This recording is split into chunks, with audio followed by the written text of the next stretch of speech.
She was 6 months pregnant, carrying a daughter she hadn't yet named, when she walked through the front door of her own home and heard the sound that ended her marriage. Not a gunshot, not a threat, just laughter, low, intimate, unmistakably feminine, drifting down from the bedroom she had shared with Damien Viscari for 4 years. Alessia Bellini stood at the base of that staircase, one hand resting on the curve of her belly, and made a decision in under 10 seconds that would unravel the most powerful Mafia dynasty in Milan. She didn't scream, she didn't cry. She simply turned around, and that quiet exit became the most dangerous thing she had ever done. If you've ever had to choose between love and your own survival, this story is for you. Watch until the end, and drop a like, then comment below with the city you're watching from. I want to see how far this story has traveled. Part 1. The Sound Before the Silence. The flight from Rome landed 40 minutes early. That was the first thing that went wrong. Or right, depending on which version of the story Alessia would later tell herself when she was alone in the dark, with her daughter sleeping against her chest. The airline had sent a notification to her phone at 11:47 in the morning, and she'd felt a small, stupid thrill at the idea of surprising Damien. 4 days in Rome for her OB consultation with the specialist, and the whole time she'd been imagining the look on his face when she told him. It's a girl. She'd practiced saying it in the mirror of her hotel bathroom, watching herself smile, watching her hands cup the underside of her belly like she was already cradling something precious and real. She'd bought a card. Pale pink, no words on the front, just a watercolor illustration of two hands, one large, one small, reaching toward each other across a white space. She'd written inside it herself with a felt-tip pen she'd borrowed from the hotel front desk. Her name is Isabella. She already has your jaw, and I'm already terrified. She'd laughed writing it. She'd meant it as a joke and not a joke. The card was in her bag when she climbed into the car at Linate and asked Marco, her driver, to take her home. Marco had been quiet the whole ride, which wasn't unusual. He was a quiet man by temperament and by training. He'd worked for Damien for 11 years and had learned early that in the Vescari household, the staff survived longest by hearing nothing and saying less. Alessia had always liked him for reasons she couldn't fully articulate. He had kind eyes. He opened her door before she asked. He'd once, during a bad night 2 years ago, when Damien had been delayed in Naples and she'd called Marco in tears without understanding exactly why she was crying, driven her to a gelato place that stayed open until 2 in the morning and waited outside for an hour without complaint. She didn't notice his hands tighten on the wheel when she told him she wanted to go directly home instead of stopping at the market first. The house sat at the end of a private lane in Brera, behind a limestone wall and iron gates that cost more than most people's apartments. It was beautiful in the way that Damien did everything, with total and consuming excess. There were 8 bedrooms, a wine cellar, a garden that a full-time groundskeeper maintained with almost religious precision. When Alessia had first seen it, just before their engagement, she'd stood in the doorway of the main salon and felt something catch in her chest that she'd mistaken for wonder. It had taken her years to understand that what she'd actually felt was the first faint stirring of being swallowed whole. She let herself in through the side entrance. The keypad code hadn't changed. She knew the codes to everything in Damien's life. His wine cellar, his car, his private phone line. He'd given them to her in the early years as tokens of trust, and she'd received them as love. She understood now, walking through the kitchen with her bag over one shoulder and the pink card folded inside it, that access and intimacy were not the same thing. She had always had the first. She had perhaps never fully possessed the second. The kitchen smelled like coffee, recently brewed. The espresso machine was still warm when she passed it, and there were 2 cups on the counter, both used. She noticed that, logged it somewhere beneath conscious thought, kept walking. The house had a particular silence in the early afternoon, a quality of held breath, as if the rooms were waiting for something. She'd always thought of it as elegance, the hush of good architecture. She moved through the salon toward the base of the main staircase, and that was when she heard it. Laughter, soft, female. Then his voice, lower, a murmur, and the laughter again, threading through it. Alessia stopped with one hand on the newel post. She stood there for what felt like a very long time, but was probably closer to 8 seconds. She'd reckon it later, in therapy, in the attorney's office, in the dark at 3 in the morning with Isabella sleeping. And during those 8 seconds, she experienced something she had no clean word for. It wasn't shock. It was more like the sensation of a floor disappearing beneath you, that brief weightless moment before you understand that you're falling. Her body registered it before her mind caught up. Her free hand moved to her belly, instinctive, pressing flat against the hard curve of it where Isabella was, at that exact moment turning in her sleep. She took one step up, then stopped, then made the decision. She came back down. She picked up her bag from where she'd set it on the floor. She walked back through the salon, through the kitchen, past the still warm espresso machine and the two used cups, and out the side entrance. She walked to the car where Marco was standing outside with his hands in his pockets, and when he saw her face, whatever her face was doing, he opened the rear door without a word. She got in. He got in. He didn't ask her where to go. He just drove. 3 blocks away, she said quietly to the window. How long? Marco's hands were very still on the wheel. Signora. How long, Marco? A pause that lasted half a block. Then, I don't know specifics. That's not what I asked. Another pause. Longer than you'd want to know. She nodded once. Her hand was still on her belly. She didn't say anything else for the rest of the drive. The attorney's name was Francesca Rizzo, and she had a reputation in Milan that could most accurately be described as men feared her and women traveled from other cities to shake her hand. She worked out of a third-floor office on Via Monte Napoleone with floor-to-ceiling bookshelves, no art on the walls, and a desk that was always either completely bare or covered in paper with nothing in between. She had represented 3 women who'd attempted to divorce figures adjacent to the Vescari family over the past decade. 2 of those divorces had been settled quietly. The third had resulted in outcomes that, depending on who was telling the story, were either coincidental or instructive. Alessia called her from the car. She'd had the number for 2 years. She'd saved it in her phone under the name of a boutique in Porta Nuova, a precaution she'd taken not because she'd planned to use it, but because some part of her, the part that watched and calculated quietly beneath the part that loved and hoped, had understood that she might need it someday, and that someday might arrive without warning. My name is Alessia Bellini Vescari, she said when Francesca answered. I need an appointment. Tomorrow morning, Francesca said. No questions. No preliminary warmth. 8 o'clock. I'll be there. She was. She sat across from Francesca Rizzo in a leather chair that was just slightly too upright to be comfortable, with her bag on her lap and her hands folded over it. And she laid out the facts of her situation the way she imagined Damien laid out the facts of a business arrangement, without effect, without apology, without the particular feminine habit she'd been trained since girlhood to perform, which was softening every hard thing with an apologetic smile. She told Francesca what she'd walked in on. She told her about the 2 cups, about Marco's non-answer, about the pink card still in her bag. Francesca listened with her elbows on her desk and her chin on her interlaced fingers. When Alessia finished, she said, The prenuptial agreement. Do you have a copy? I have the entire file. Bring it this afternoon. I brought it this morning. She set it on the desk. Francesca looked at her for a moment with something that wasn't quite admiration and wasn't quite pity and was probably some precise compound of both. Then she picked up the file and opened it, and for the next 45 minutes she read in silence while Alessia sat and looked out the window at the rooftops of Milan and breathed carefully and did not cry. When Francesca set the file down, she said, There's an infidelity clause. I know. It's enforceable, particularly with the pregnancy. I know. If we can establish a pattern, multiple instances over time, the clause activates in full, which means the financial provisions shift significantly in your favor, and custody defaults to you pending any challenge he might mount. Alessia looked away from the window. Can we establish a pattern? Francesca's expression didn't change. That depends on what your driver is willing to say. Marco said everything.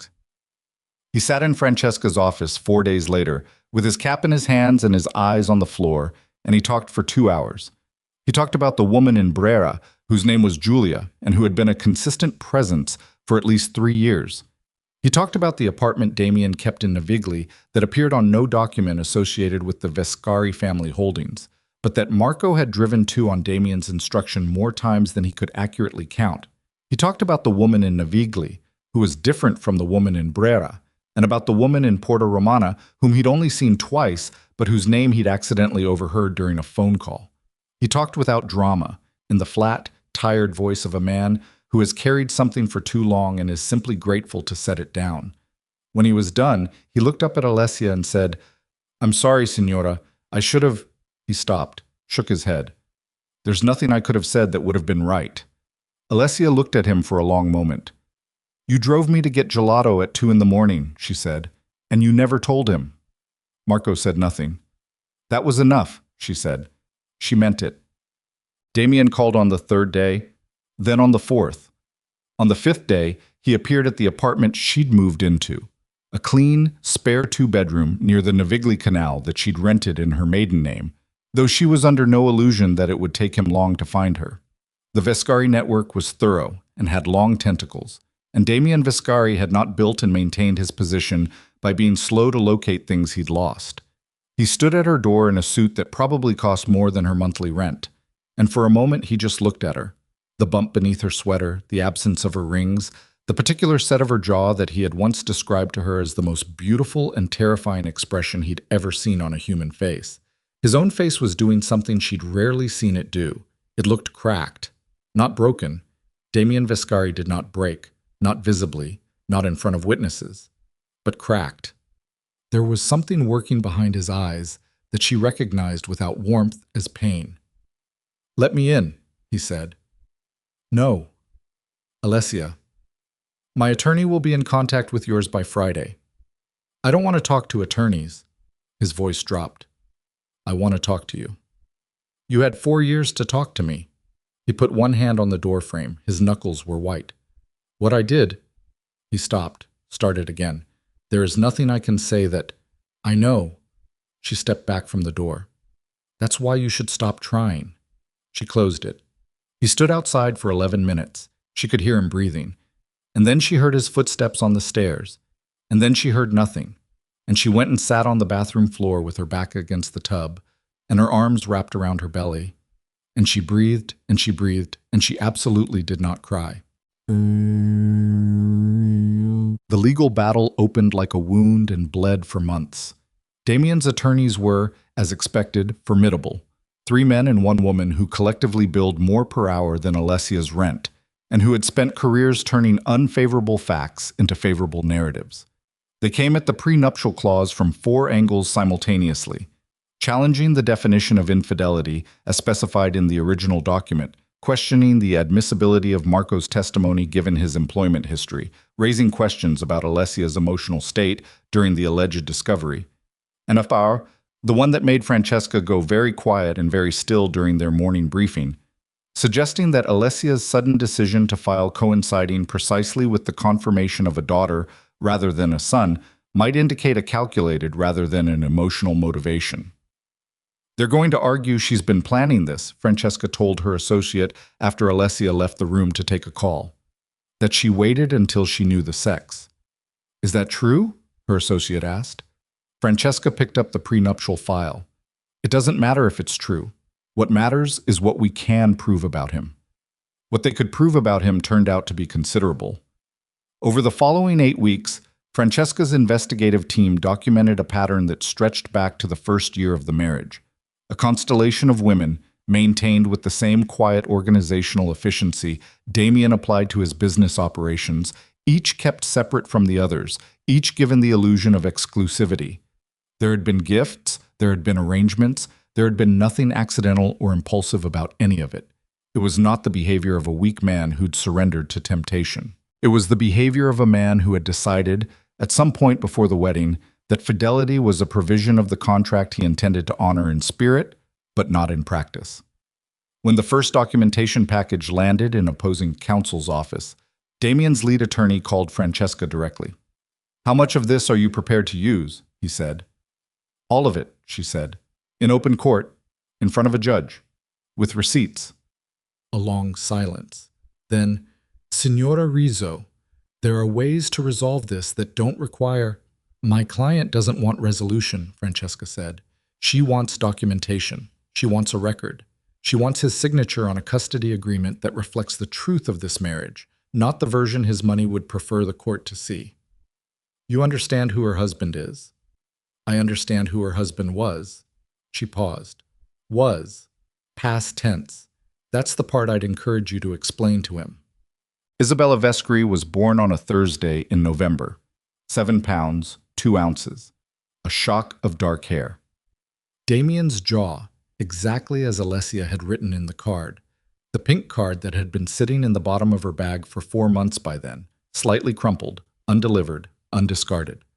Alessia labored for 11 hours.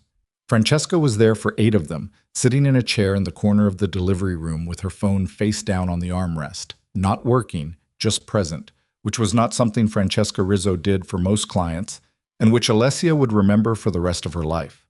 Her own mother had died 3 years earlier, and she had no sisters, and the women she'd thought were her friends during the Vescari years had turned out to be Damien's friends who'd been friendly toward her by proximity. The room was otherwise empty.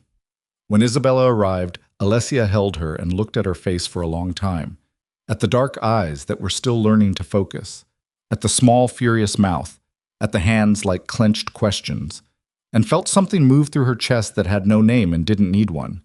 She was not happy exactly. She was something older and more durable than happy. She was certain. Damien came to the hospital that afternoon. She'd allowed it, not because she wanted him there, but because Isabella was also his daughter. And the decision she'd made 4 months ago at the foot of that staircase had been about her own dignity, not about punishing a child for her father's choices. She drew those lines carefully.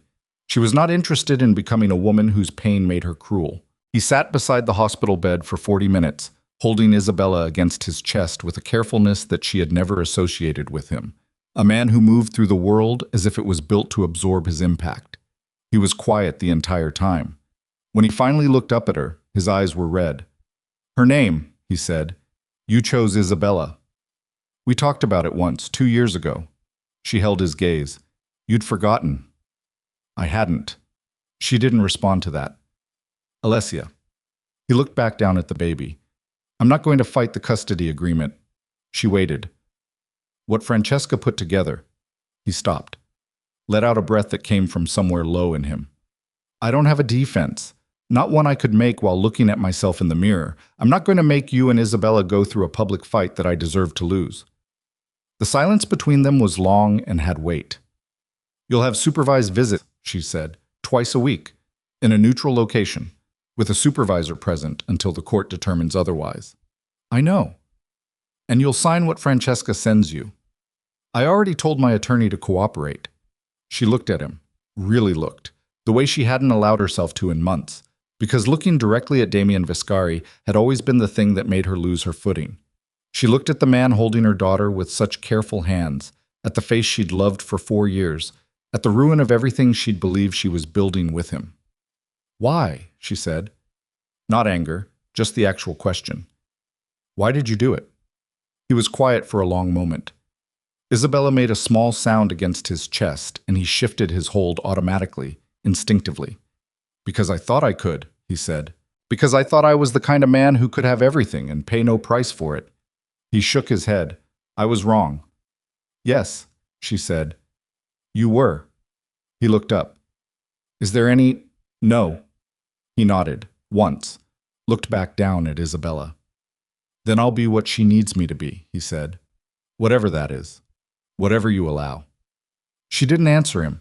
She turned toward the window and watched the gray November light flattening over the Milan rooftops, and she breathed and she breathed. When the 40 minutes were up, she pressed the call button and asked the nurse to show him out. He went without argument. At the door, he looked back once at the baby in the bassinet, and then at Alessia, and then he left. The divorce was finalized on a gray morning in February, 7 weeks after Isabella's birth, in a courtroom that smelled of old paper and forced heat.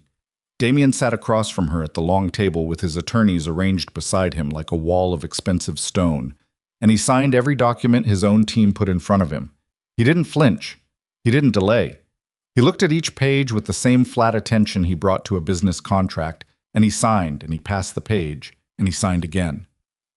Alessia sat beside Francesca and watched him and felt nothing that she could have named clearly.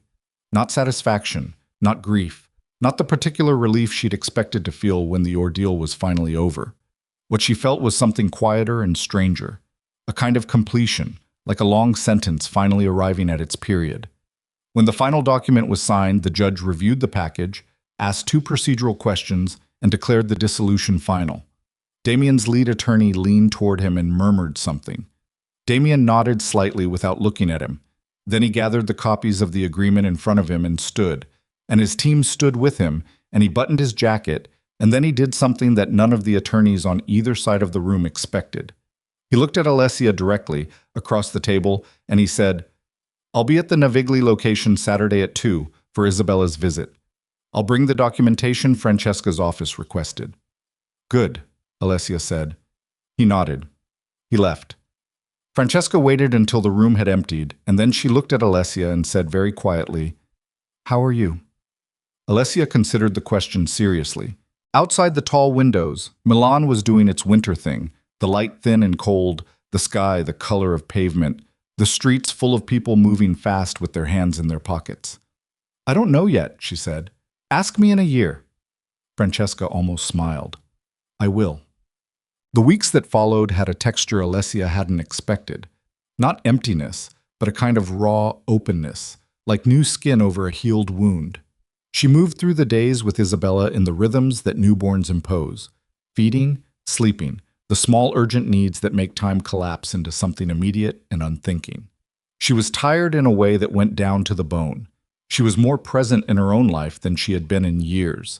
She hired a part-time nurse for the overnight shifts, an older woman named Sylvia, who had raised 4 children of her own and who moved around the apartment at 3 a.m. with the specific competence of someone for whom middle-of-the-night infant crises held no terror. Alessia would sometimes find herself awake anyway, sitting in the chair by the window with Isabella asleep on her chest, looking at the canal below, listening to the city. She thought about many things during those nights. She thought about the life she'd built with Damien, and all the places where the architecture of it had been false. The walls that looked load-bearing but were decorative, the foundations that had seemed solid because she'd never tested them. She thought about her mother, who had died before the marriage and therefore before the unmaking of it, and she felt a complicated grief about that. Relief that her mother hadn't had to watch it happen. Sorrow that she hadn't been there to help her pick up afterward. She thought about Isabella's face, the specific way her brow furrowed when she was working out a problem she didn't have words for yet. She did not think about whether she'd made the right decision. That question had closed itself the moment she heard the laughter from the top of the stairs. She understood that about herself. She was a woman who, when a door finally revealed what was behind it, did not spend time wondering if she should have opened it sooner. She looked at what was there, and she acted, and she moved forward. What she hadn't anticipated was Damien, not his resistance. She'd prepared for that, and it hadn't come. Not his anger. She'd braced for that, and it had never arrived in the form she'd expected. What she hadn't anticipated was the version of him that showed up to the supervised visits, calm, punctual, never pushing against the constraints, never angling for more than he'd been given. He brought things for Isabella, small things, thoughtfully chosen, nothing that could be read as extravagance or control. He asked the supervisor questions about Isabella's week and listened to the answers with an attention that seemed genuine. When the 45 minutes were up, he said goodbye and he left. It made her suspicious in a way she couldn't fully articulate. Men like Damien Vescari, she knew this, she'd watched it for years, did not accept diminishment gracefully. They redirected it. They reframed it as something they'd chosen, rather than something imposed on them. The cooperative Damien, who showed up twice a week with Isabella's favorite brand of pacifier and no agenda that she could identify, felt some days more dangerous than the one who'd had attorneys. She said this to Francesca once, on the phone during Isabella's nap. "That's probably wise," Francesca said. "Is it paranoia?" "From where I sit? No. He signed everything without fighting." "He did."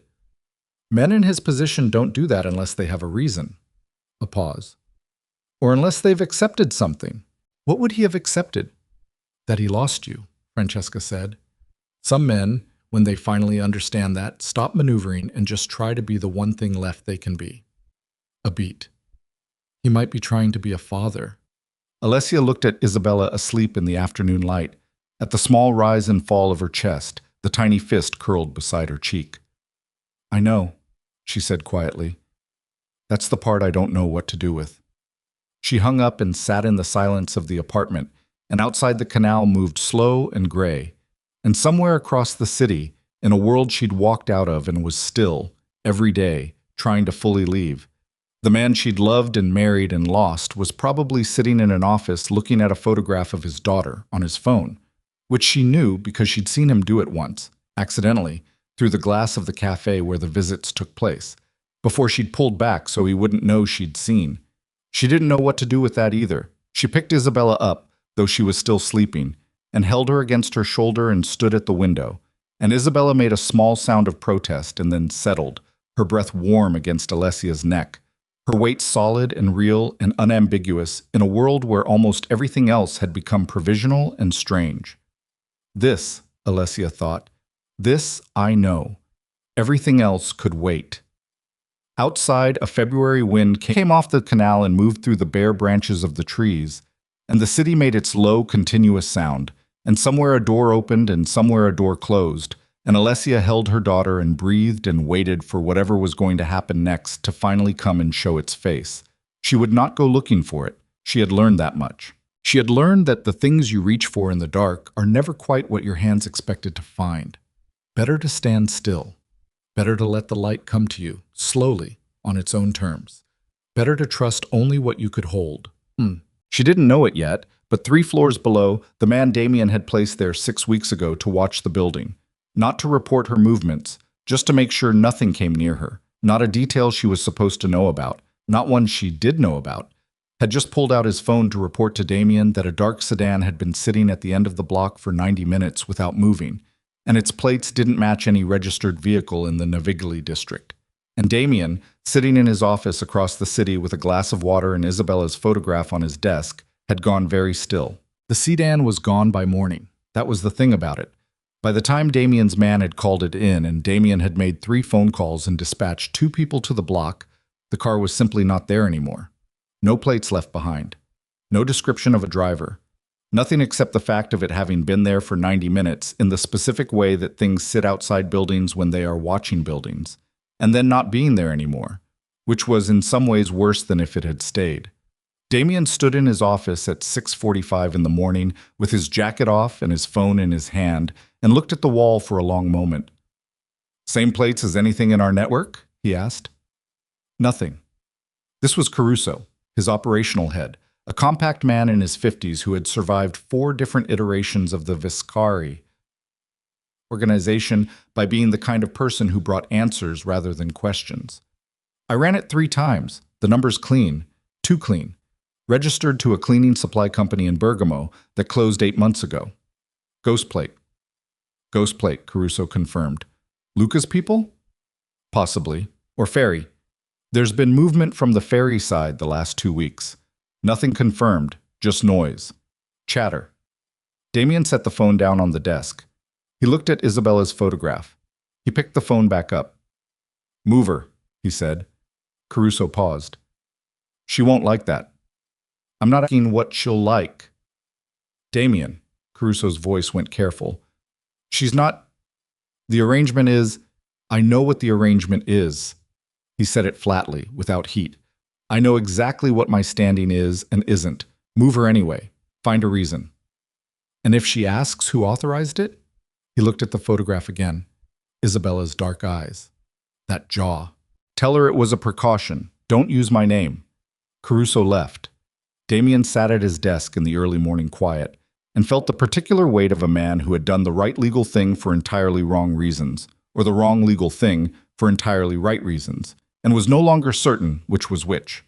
He pulled out a legal pad and wrote down the name Ferry and underlined it twice, and then he sat there looking at it, and then he put the pen down and pressed both hands flat on the desk and breathed through his nose for a long moment. He was not the same man he'd been 8 months ago. He was aware of this the way you're aware of a bone that's been reset. The shape is right now, but the place where it broke still aches in cold weather, still catches you off guard at odd moments. He'd started seeing a therapist in November, a man named Dr. Conti, who worked out of a nondescript office in Porta Romana and who had agreed, after a single meeting and a sum of money that was itself a kind of confession, to treat him with total confidentiality. He'd been sitting across from Dr. Conte twice a week for 3 months, and saying things he'd never said out loud to any living person. And it was, in a way he had no adequate language for, the most difficult thing he'd ever done. more difficult than anything the business had ever required of him. The business required a certain quality of ruthlessness that he'd always possessed naturally, like a talent. This required something he'd spent his entire adult life building walls against. He was trying. He wanted that on record somewhere, even if the only record was the legal pad in front of him and the testimony of a therapist bound to silence. I was trying and someone was watching Alessia's building, and those two facts sat beside each other in his chest like stones. Alessia found out about the surveillance detail on a Tuesday. It wasn't Damien's man who told her. He was too well trained for that. It was Sylvia, the night nurse, who had the particular sharp-edged observational quality of a woman who had spent decades watching people and had long since stopped pretending she wasn't doing it. She mentioned it over coffee one morning with the careful casualness of someone who has decided that the kindest thing is honesty delivered sideways. "There's a man," Sylvia said, "who parks on the canal side every evening around 8 and leaves around 6 in the morning. Different car each time, same posture." Alessia set her cup down. "How long?" she said. She seemed to be asking that question a lot lately. 3 weeks at least. Possibly longer before I noticed. Alessia picked her cup back up, drank the rest of her coffee standing at the counter, set the cup in the sink, picked up her phone. She called Francesca. "I need to know," she said, "if Damien is having me watched." A pause. "What makes you think, is he?" Another pause. Longer. "I'll make a call," Francesca said. "Give me an hour." It took 40 minutes. When Francesca called back, her voice had the specific quality of a woman who has just confirmed something she'd suspected but had hoped was wrong. "It appears," she said, "that there has been a security presence near your building for approximately 6 weeks. Not surveillance in the legal sense, no recording, no reporting of your activities, more like protection."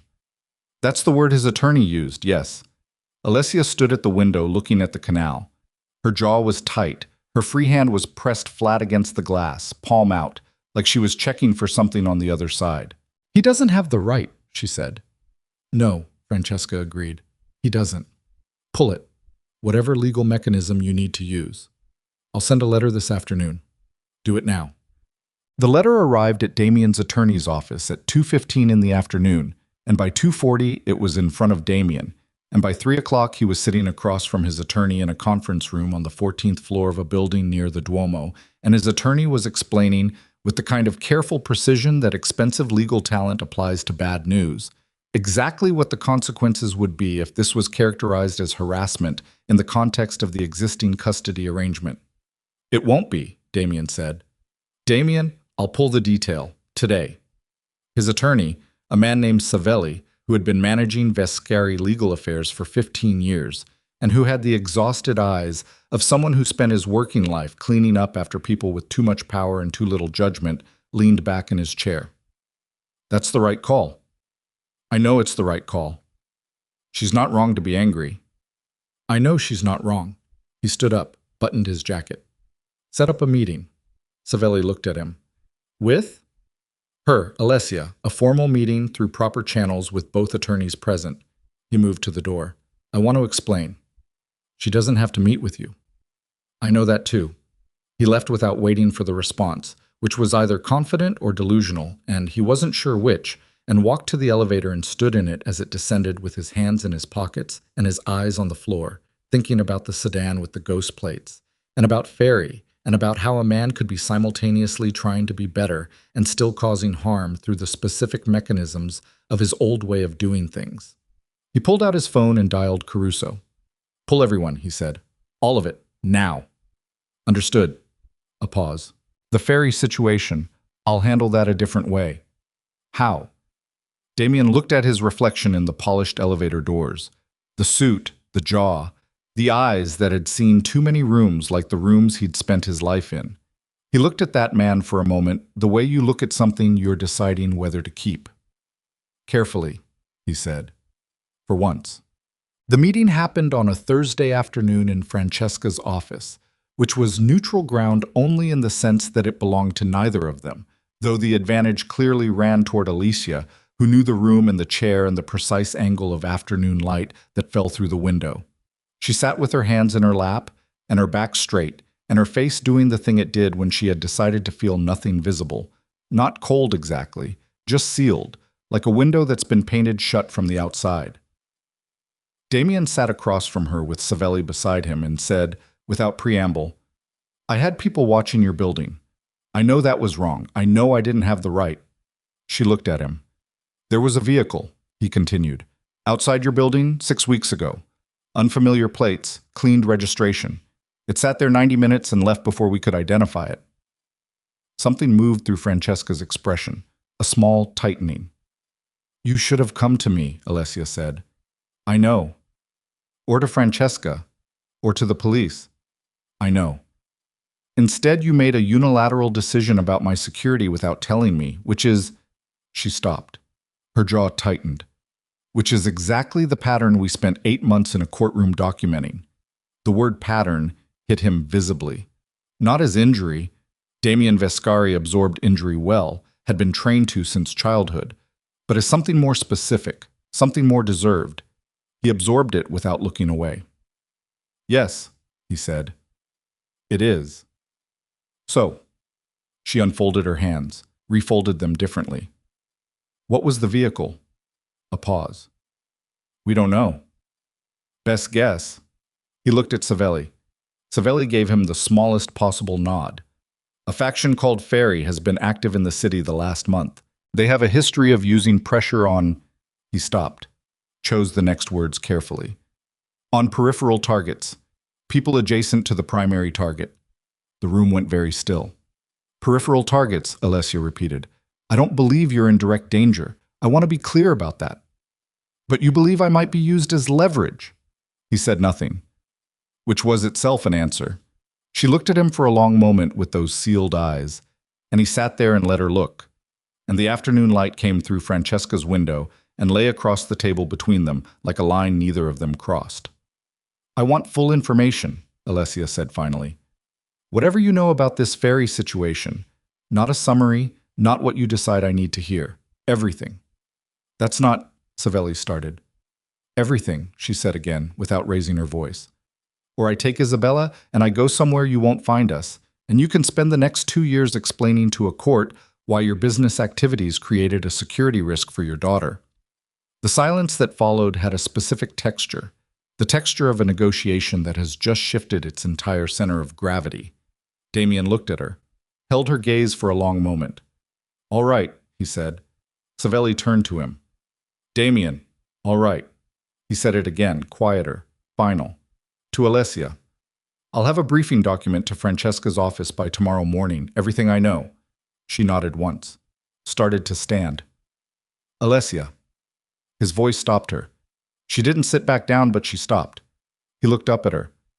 The detail I placed, it wasn't about control. I need you to know that.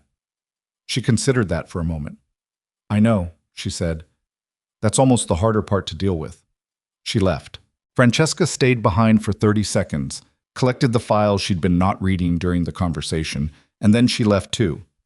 Damien and Savelli sat in the empty office, and Savelli looked at the door and then back at his client. That woman, Savelli said, in the tone of a man who has just witnessed something he wasn't prepared for, is going to be the most formidable person in any room she walks into for the rest of her life. Damien looked at where she'd been sitting. I know, he said. I always knew that.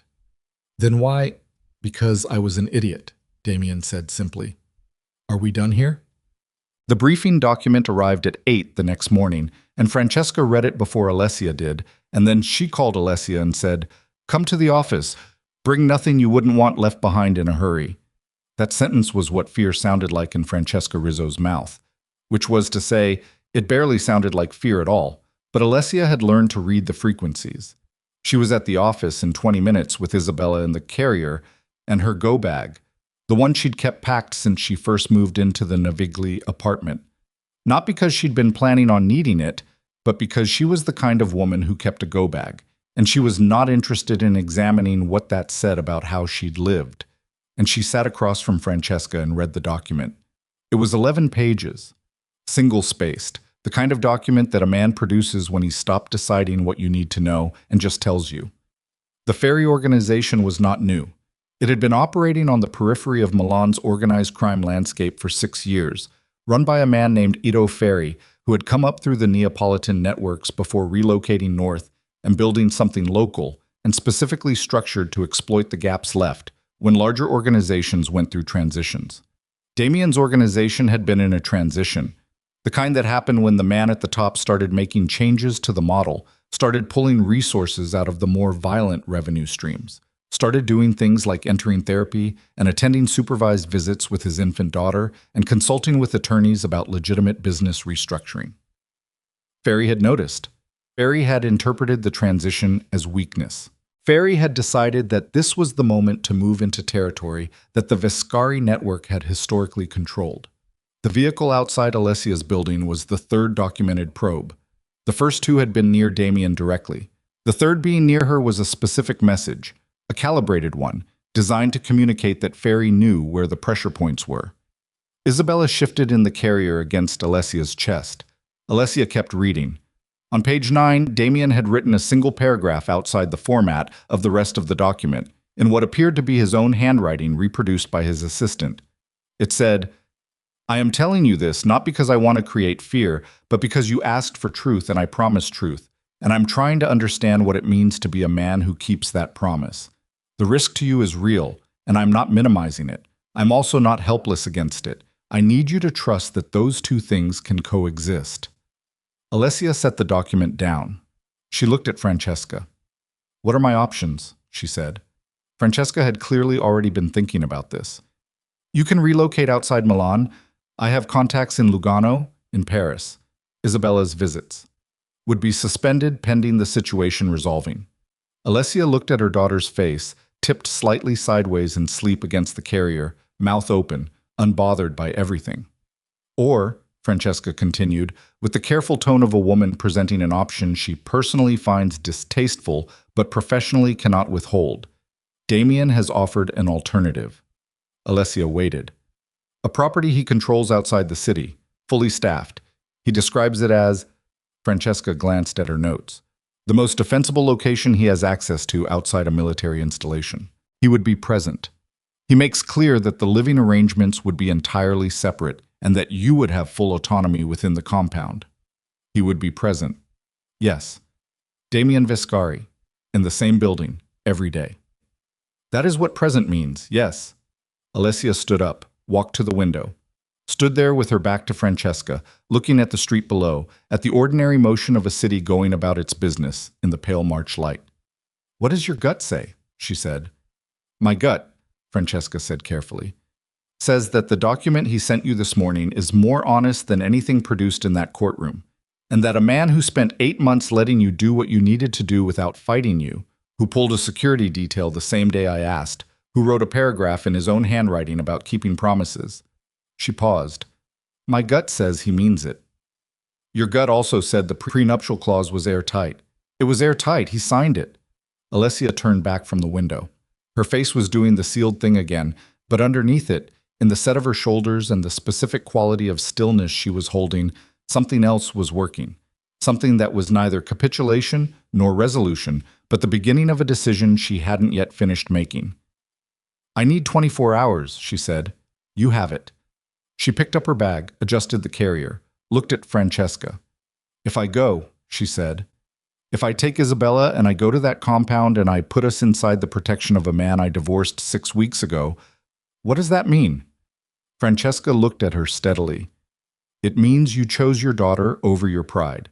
And I say that as a woman who has a great deal of pride and has never once apologized for it." Alessia nodded. "Just once." She walked out.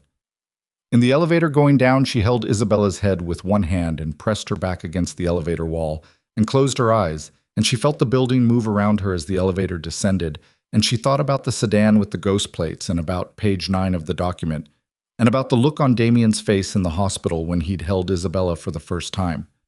That specific look, the one she'd filed away and tried not to examine too closely.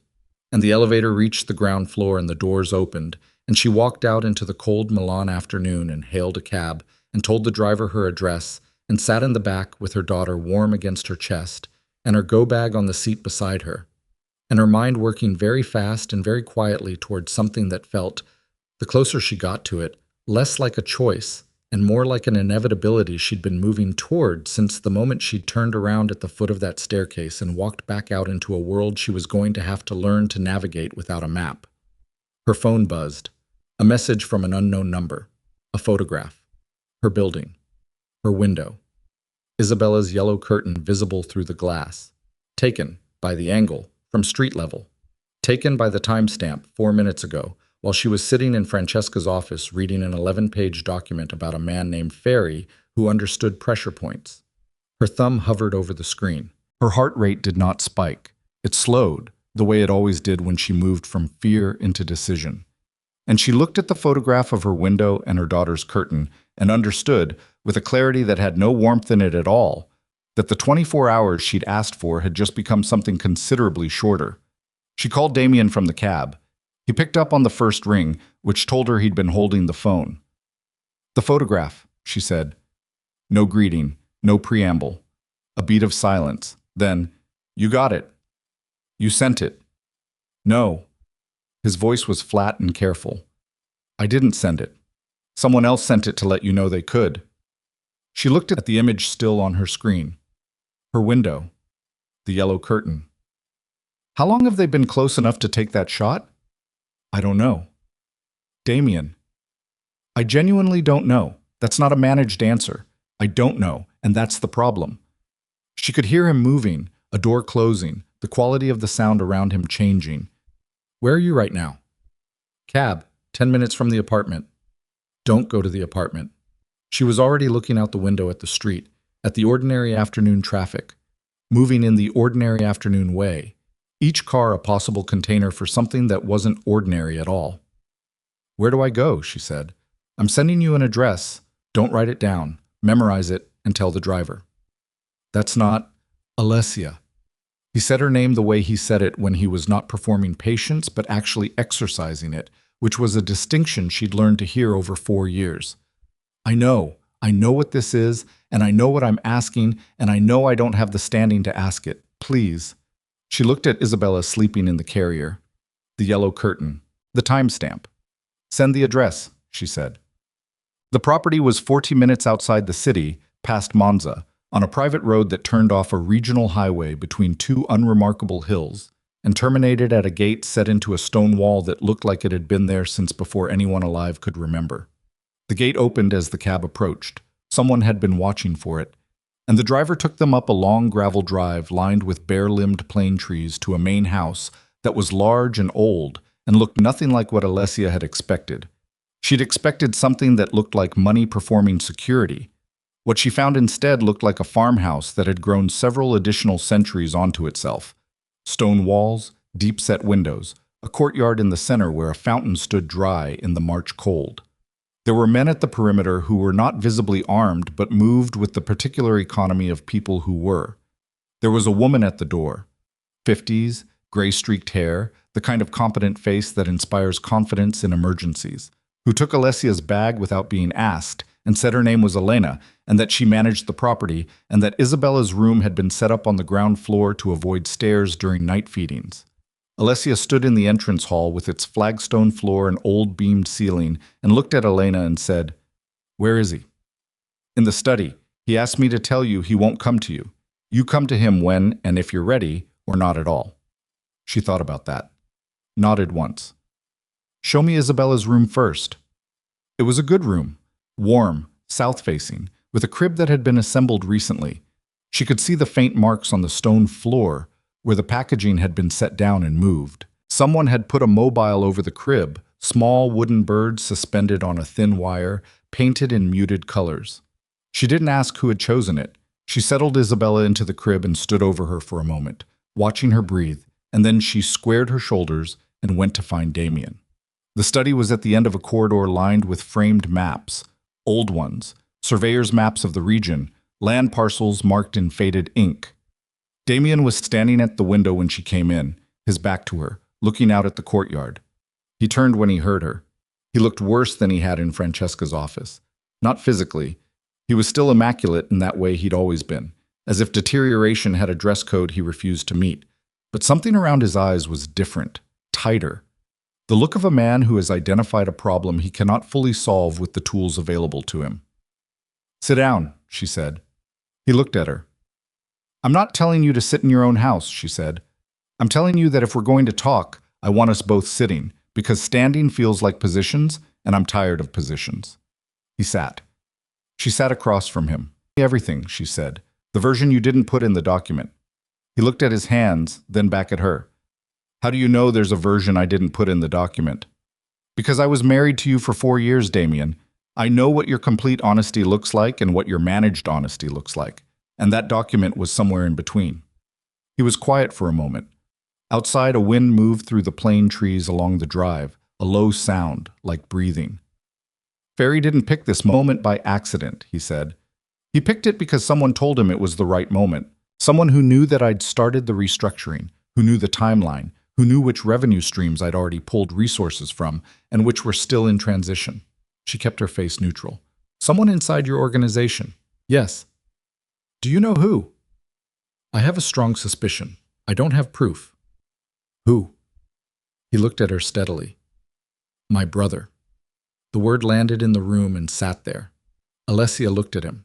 She'd met Nico Vescari perhaps a dozen times during the marriage, a quieter, sharper version of Damien, 3 years younger, who had always looked at her with a precise and unreadable attention that she'd categorized at the time as simple wariness and was now reframing rapidly. Nico, she said, he stands to inherit operational control if I complete the restructuring and step back from direct management. That was the plan. I bring the legitimate business up. I hand him the remaining controlled operations with a clear path to legitimizing those too, and I step into a different role. He paused. He doesn't want the legitimate business. He wants what the business is now.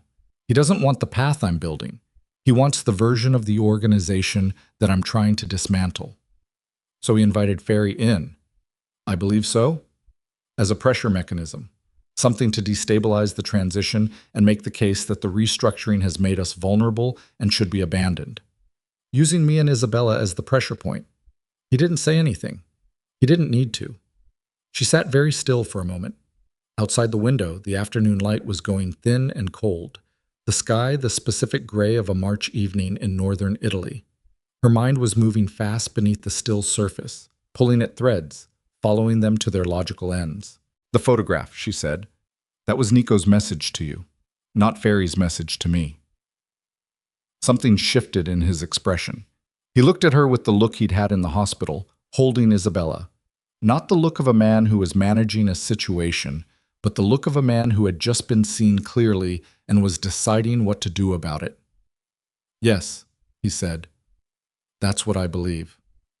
He wanted you to know he could get to her, to pressure you into abandoning the restructuring, and to make you afraid enough to come here. He held her gaze, which worked. She absorbed that. The specific honesty of it, that his own brother had used her daughter as a chess piece, and that the move had functioned exactly as designed, had moved her exactly where it was meant to move her. She felt something in her chest that was not quite anger and not quite fear, and was somewhere in the complicated territory between them where the body goes when it understands that it has been handled. I want to talk to Nico, she said. No. Damien, absolutely not. His voice had gone to the place it went when he was not negotiating. That is the one thing I will not allow. You don't? I don't have the right. I know. He leaned forward. I'm asking you to hear me as someone who knows how Nico operates, not as your ex-husband. You talking to him gives him information. It gives him your affect, your reactions, your pressure points. He is very good at reading those things and using them. Please. She looked at him for a long moment. The please again. She was keeping count of the pleases. Not because she was tallying them toward anything, but because they were data points about a man she was trying to accurately understand. Then what do you do about him, she said. I'm working on that. That's not an answer.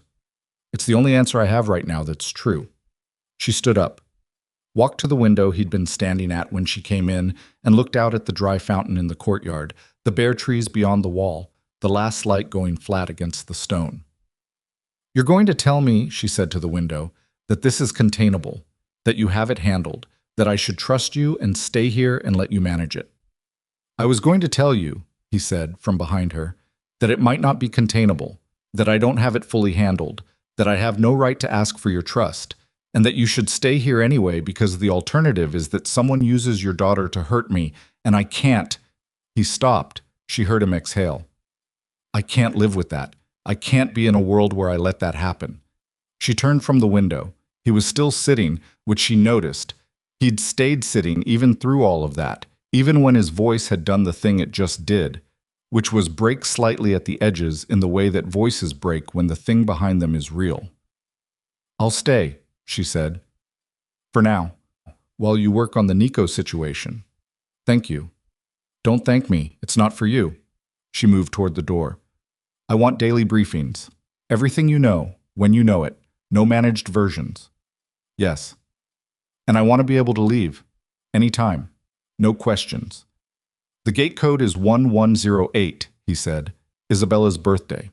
She stopped in the doorway, stood there a moment with her back to him. Then she walked out without saying anything, because there was nothing to say to that, and she went back down the corridor past the surveyor's maps and through the flagstone hall to Isabella's room, and she sat in the chair beside the crib in the fading light and watched her daughter sleep and breathed very carefully and deliberately until the shaking in her hands stopped. She found out about Nico on the 4th day, not from Damien, from Caruso, who appeared at her door at 7 in the morning with the gray, pinched look of a man delivering news.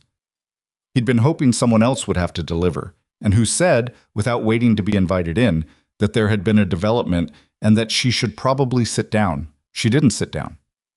"Nico was arrested last night," Caruso said. "Carabinieri. Financial Crimes Division. They've been building the case for 8 months, and they moved last night while Damien was—" He stopped. "While there was an opportunity." She looked at him. "While Damien was here, away from his own network." Caruso said nothing. "Damien gave them the opportunity, deliberately." "I can't speak to Caruso." She said it the way Damien said things when he wasn't negotiating. Did Damien give the Financial Crimes Division the information they needed to arrest his brother? A long silence. "He identified certain accounts," Caruso said carefully, "whose ownership documentation had some irregularities that may have been of interest to investigators." She stood in the doorway of Isabella's room and looked at this man who had been protecting her family, in one form or another, for months, and felt the ground shift under her in a way that had nothing to do with fear and everything to do with understanding something she hadn't previously understood. "He burned Nico," she said, "through legitimate channels, no violence." That would be one characterization. What would be another characterization? "That he made a choice about what kind of man he's trying to become," Caruso said, "and that choice had a cost, and he paid it." She looked at him for a moment longer. Then she stepped back and let him in, and she made coffee, because that was something her hands could do while her mind worked through what this meant. What it meant that Damien had handed his brother to the authorities, instead of handling it the way every instinct and tradition in his world would have told him to handle it. What it meant that he'd done it while she was under his roof, so she would know it happened without violence. What it meant that he'd used the legitimate mechanisms of the world he was trying to move into rather than the ones he'd always had at his disposal. She was still thinking about it when she heard his footsteps in the corridor and then the knock at the open door. He looked like he hadn't slept. There was a quality to him she'd never seen before in 4 years. Not ruin, but something adjacent to it. The specific look of a man who has done something irrevocable and is standing on the other side of it trying to take its full measure. "You know," he said, "Caruso told me." He nodded, leaned against the door frame. "I should have told you first." "Yes." "I wasn't sure I could." He looked at the coffee she'd made, then at her. "Say it out loud to you, before it was done." "Why?"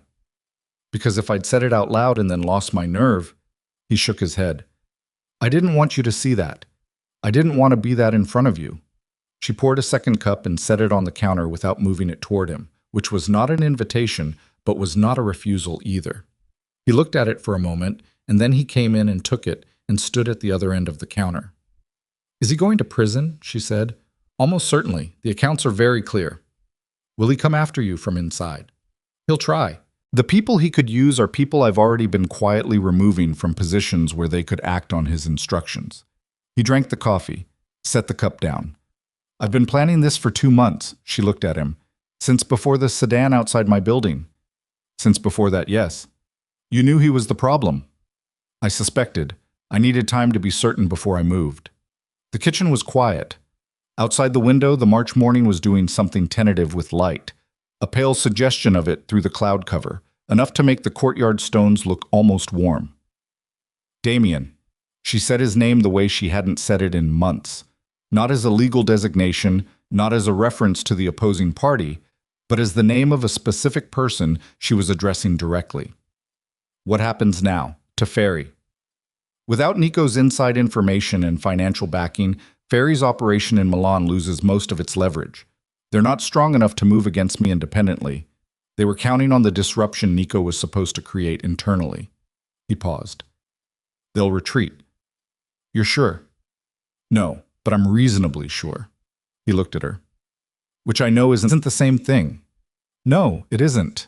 She picked up her own cup, held it in both hands. How long do we need to stay here? 2 weeks? Maybe 3. Until the ferry retreat is confirmed and the Nico situation is fully processed. She nodded, looked out the window at the courtyard, at the dry fountain with its basin collecting the last of a winter's worth of dead leaves. The fountain, she said. Does it work? He looked where she was looking. It hasn't been turned on in years. The mechanism needs work. Isabella will be pulling herself up in a few months, she said. She'll want to look at moving water. He said nothing for a moment. She could feel him being careful with the silence, not filling it with the wrong thing. I'll have someone look at it, he said. She nodded once, set her cup in the sink, started to leave. Alessia. She stopped. I know this isn't... He seemed to search for the right word and find it inadequate. I know this isn't what either of us wanted. Being here. This situation. She turned enough to see him, but not fully. A halfway position, which was about where they were. Damien, she said, you chose the hard way when you had an easier one available. I'm not going to pretend I didn't notice that. She left him standing in the kitchen with the gray morning light coming in around him, and she went to Isabella, who had just woken and was making the preliminary noises that preceded the serious ones. And she lifted her daughter out of the crib and held her up in the thin light and looked at her face, that jaw, that furrowed brow working out problems without words, and felt something shift in the architecture of what she'd been carrying. Not forgiveness. Not yet. Not anything that simple or that fast. But something. A small structural change, a weight redistributed, a door somewhere she hadn't identified yet, that was not open but was no longer locked from the outside. She held Isabella against her shoulder and went to stand at the window, and the courtyard was there below her, and the dry fountain with its patient basin, and the bare trees along the drive. And somewhere beyond the gate and the road and the 40 minutes of ordinary motorway, Milan was going about its business under a sky that was beginning, very slowly, to decide about the light. And Alessia stood there and looked at it and understood that she was not the same woman who had stood at the foot of a staircase 8 months ago and made a 10-second decision. She was something further along, something harder won, something that had been tested in ways she hadn't consented to and had survived them in ways she hadn't fully mapped yet. She was also, she realized, standing in Damien Viscari's house, holding his daughter, watching a fountain that he was going to have someone fix because she'd mentioned it once, and the thing working in her chest was not the thing she'd expected to feel, and she did not know yet what to do with that. And she was going to have to be very careful about what she let herself call it before she was sure enough of it to trust the name. Isabella grabbed a fistful of her hair and held on with the absolute conviction of someone who has identified exactly what they need and intends to keep it. And Alessia laughed, a short, real, surprised sound. And that was the moment Damien appeared in the doorway of the room, drawn by the sound of it, and stopped when he saw her laughing, and she looked up and saw him stopped in the doorway. And neither of them said anything, and the morning light came through the window between them and held them both in it for a moment. That was not a resolution, but was not nothing either. And then Isabella made a noise of urgent demand, and Alessia turned away to attend to her, and the moment passed into the ordinary sequence of the day. But it had happened. And in a life that had been built for months on the irrefutable evidence of things that had happened, that counted for something she wasn't ready to name yet, but could no longer pretend she hadn't felt. The call came at 2 a.m, Damien's phone. She heard it through the wall between their rooms, the rooms that were separate, as promised, with their own entrances and their own silence. And she heard his voice after it, low and sharp, the specific tone he used when something was wrong, and he was compressing his reaction into the smallest possible space to keep it functional. She was awake before he knocked. She opened the door before he finished knocking. He was dressed. He'd been sleeping in his clothes, she realized, which meant he'd been expecting this. And his face was doing the thing it did when the situation had moved past the point where managing his expression was the priority. "What?" she said. Fairy didn't retreat. He held her gaze. "They've moved. Tonight. They hit 2 of my remaining operations in the city simultaneously. It's a distraction. Caruso thinks the real move is here." The word "here" landed in her chest like a stone into still water. "Isabella," she said, "is fine. I have 4 people on her room right now." He was already stepping back. "I need you to come with me. Now, both of you. There's a room below the main floor. Stone walls, single entry point, easier to hold." She turned back into the room. She didn't ask questions. She didn't weigh options. She crossed to the crib and lifted Isabella, who woke and made a sound of protest, and wrapped the blanket around her and picked up the go-bag that she'd never fully unpacked and turned back to the door. Damien was watching her with an expression she'd never seen on him before and didn't have a word for, and she didn't have time to find one. And she walked past him into the corridor where 2 of his men were already waiting, and they moved, all of them together, through the dark house toward whatever was coming, and Alessia held her daughter against her chest and thought, with a clarity that had no room for anything except itself, whatever this man was, whatever he did, he is standing between my daughter and the dark. And I am going to have to decide what that means when the light comes back on. The lights went out. The darkness lasted 4 seconds. Then the emergency generator kicked in, and the lights came back at half strength, a low amber wash that made the corridor look like the inside of something burning. And Damien said, without raising his voice, "Move," and they moved.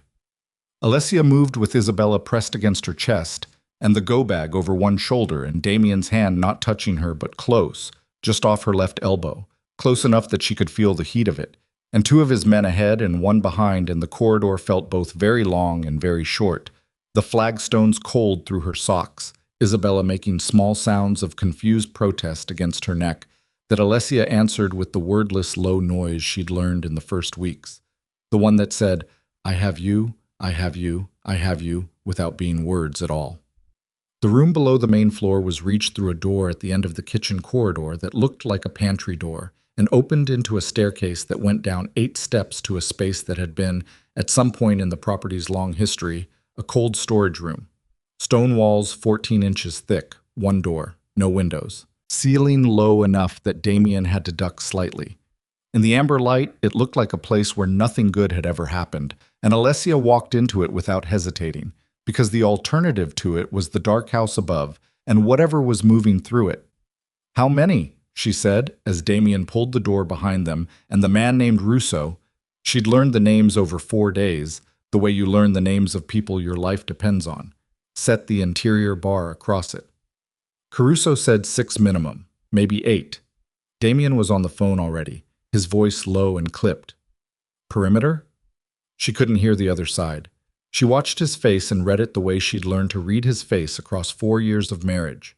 The particular stillness around his eyes that meant the situation was worse than what he was saying. "The east wall," he said. Then, "How long?" Then, "Hold it." He ended the call, looked at her. 3 got inside the perimeter before Caruso's people could seal it, he said. "My team is managing it. This room is the fallback."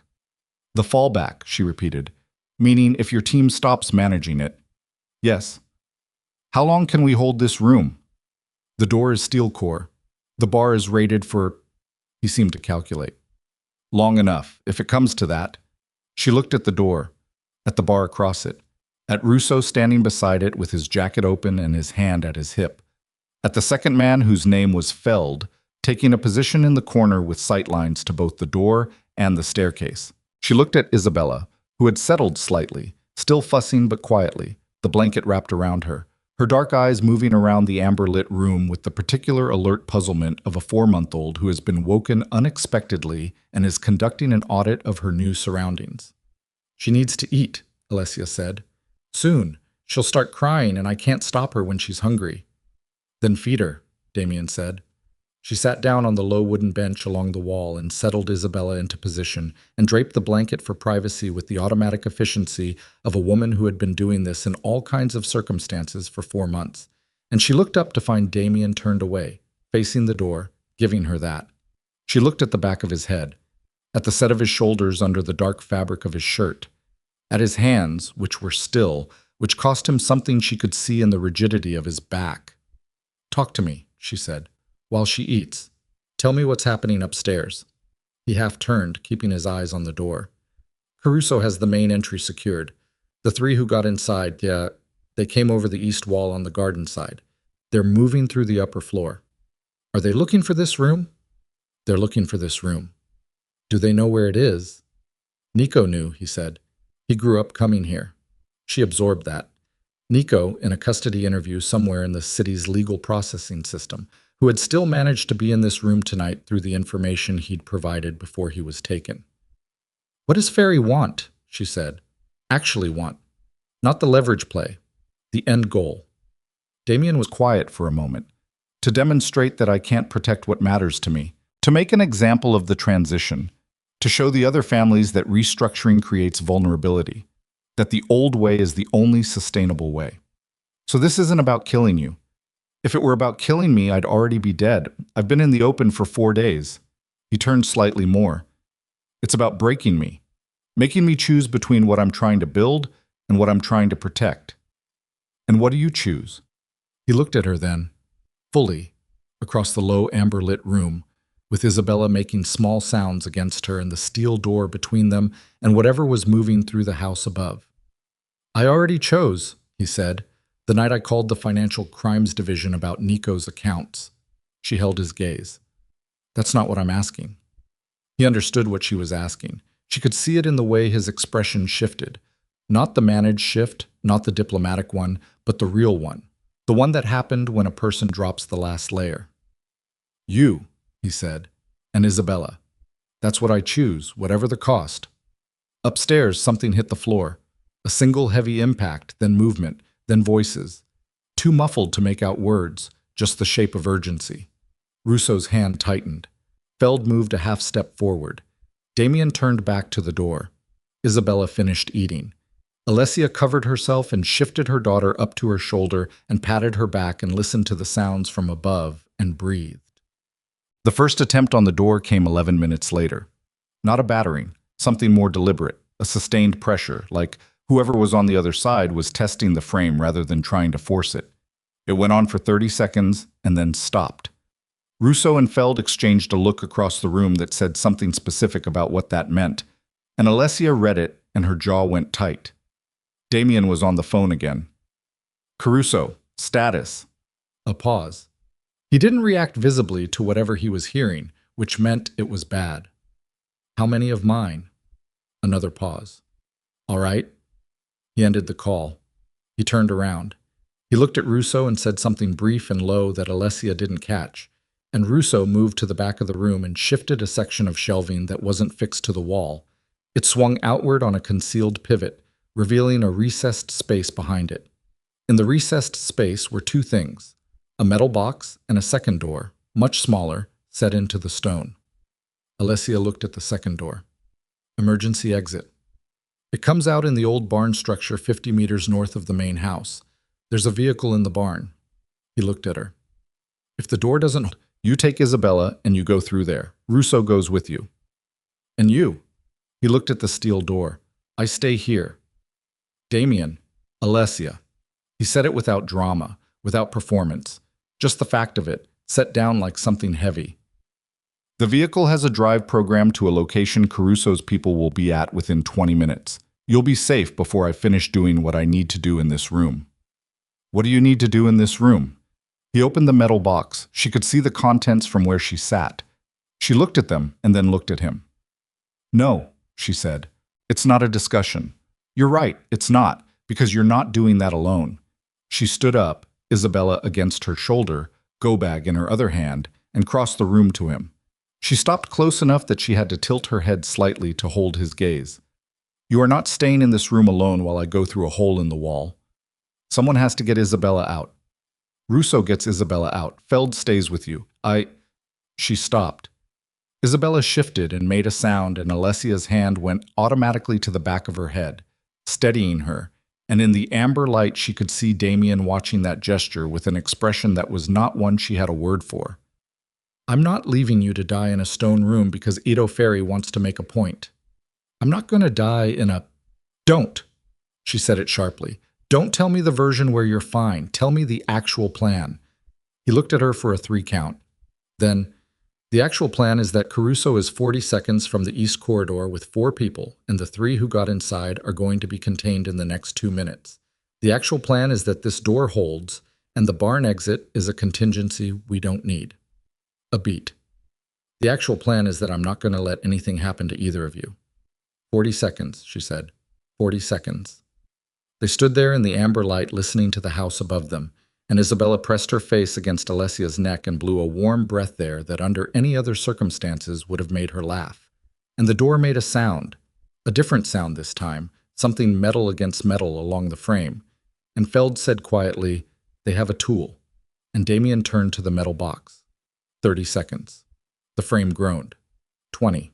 "Damien," she said, "I hear it." 10. The frame shrieked and the door shook once, hard, and then, above them, through the stone ceiling and the flagstone floor, there were rapid footsteps and then shouting and then 3 shots in quick succession and then nothing. Nothing. The pressure on the door stopped. The room was very quiet. Isabella began to cry. Not the frantic cry, but the indignant one. The one that said she had been patient long enough with these proceedings and required immediate reassurance. Alessia held her and swayed automatically and looked at Damien across the room. His phone buzzed. He looked at the screen, let out a breath that came from somewhere deep. "Caruso," he said, "it's done." Russo lowered his hand from his hip. Feld crossed to the door and removed the bar and opened it and went up the stairs without being asked.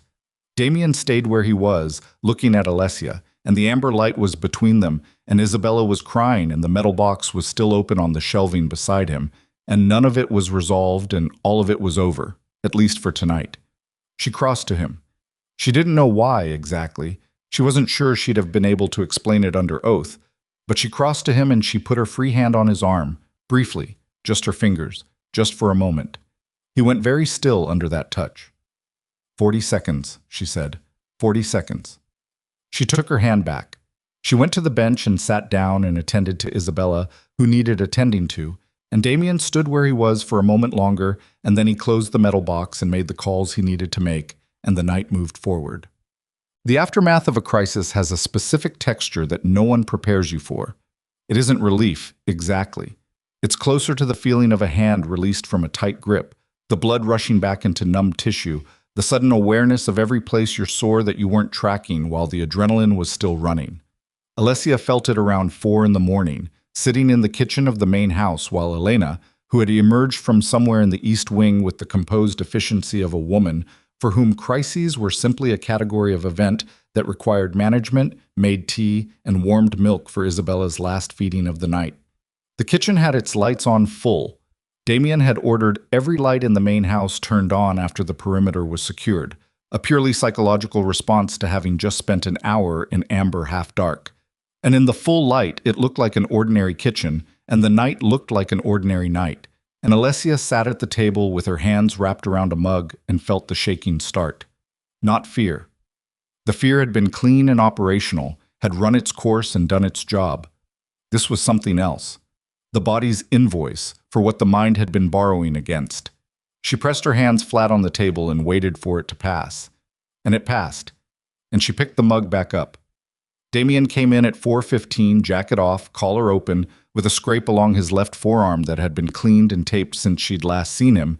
He'd been moving through the house with Caruso for an hour, dealing with whatever the night had left behind. And she hadn't asked for details, and he hadn't offered them.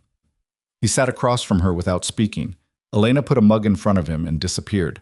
They sat in the quiet kitchen and drank tea, and Isabella slept in the carrier against Alessia's chest, and the house settled around them into its nighttime state. "Caruso says Ferry will pull out of Milan," Damien said after a while. "They took losses tonight. Without Nico's support, the numbers don't work for them." "You're sure?" "Reasonably." "You said that before." I'm more sure now.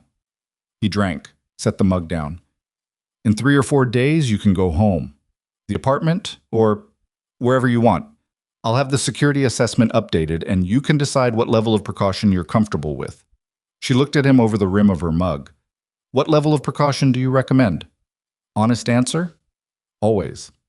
I'd recommend, he said carefully, that you let me stay involved in that assessment, not in your life, in the security assessment specifically, because my knowledge of who might use you as leverage against me is better than anyone else's. She considered that. Is the threat ongoing, after Ferry? There will always be a version of this threat, he said, with the flat honesty of someone describing weather. As long as I'm who I am, and you and Isabella are connected to me. The transition reduces it significantly. The legitimate business model removes most of the mechanisms that create enemies, but it doesn't go to zero. So we have this conversation indefinitely. Unless you want to pretend the connection doesn't exist.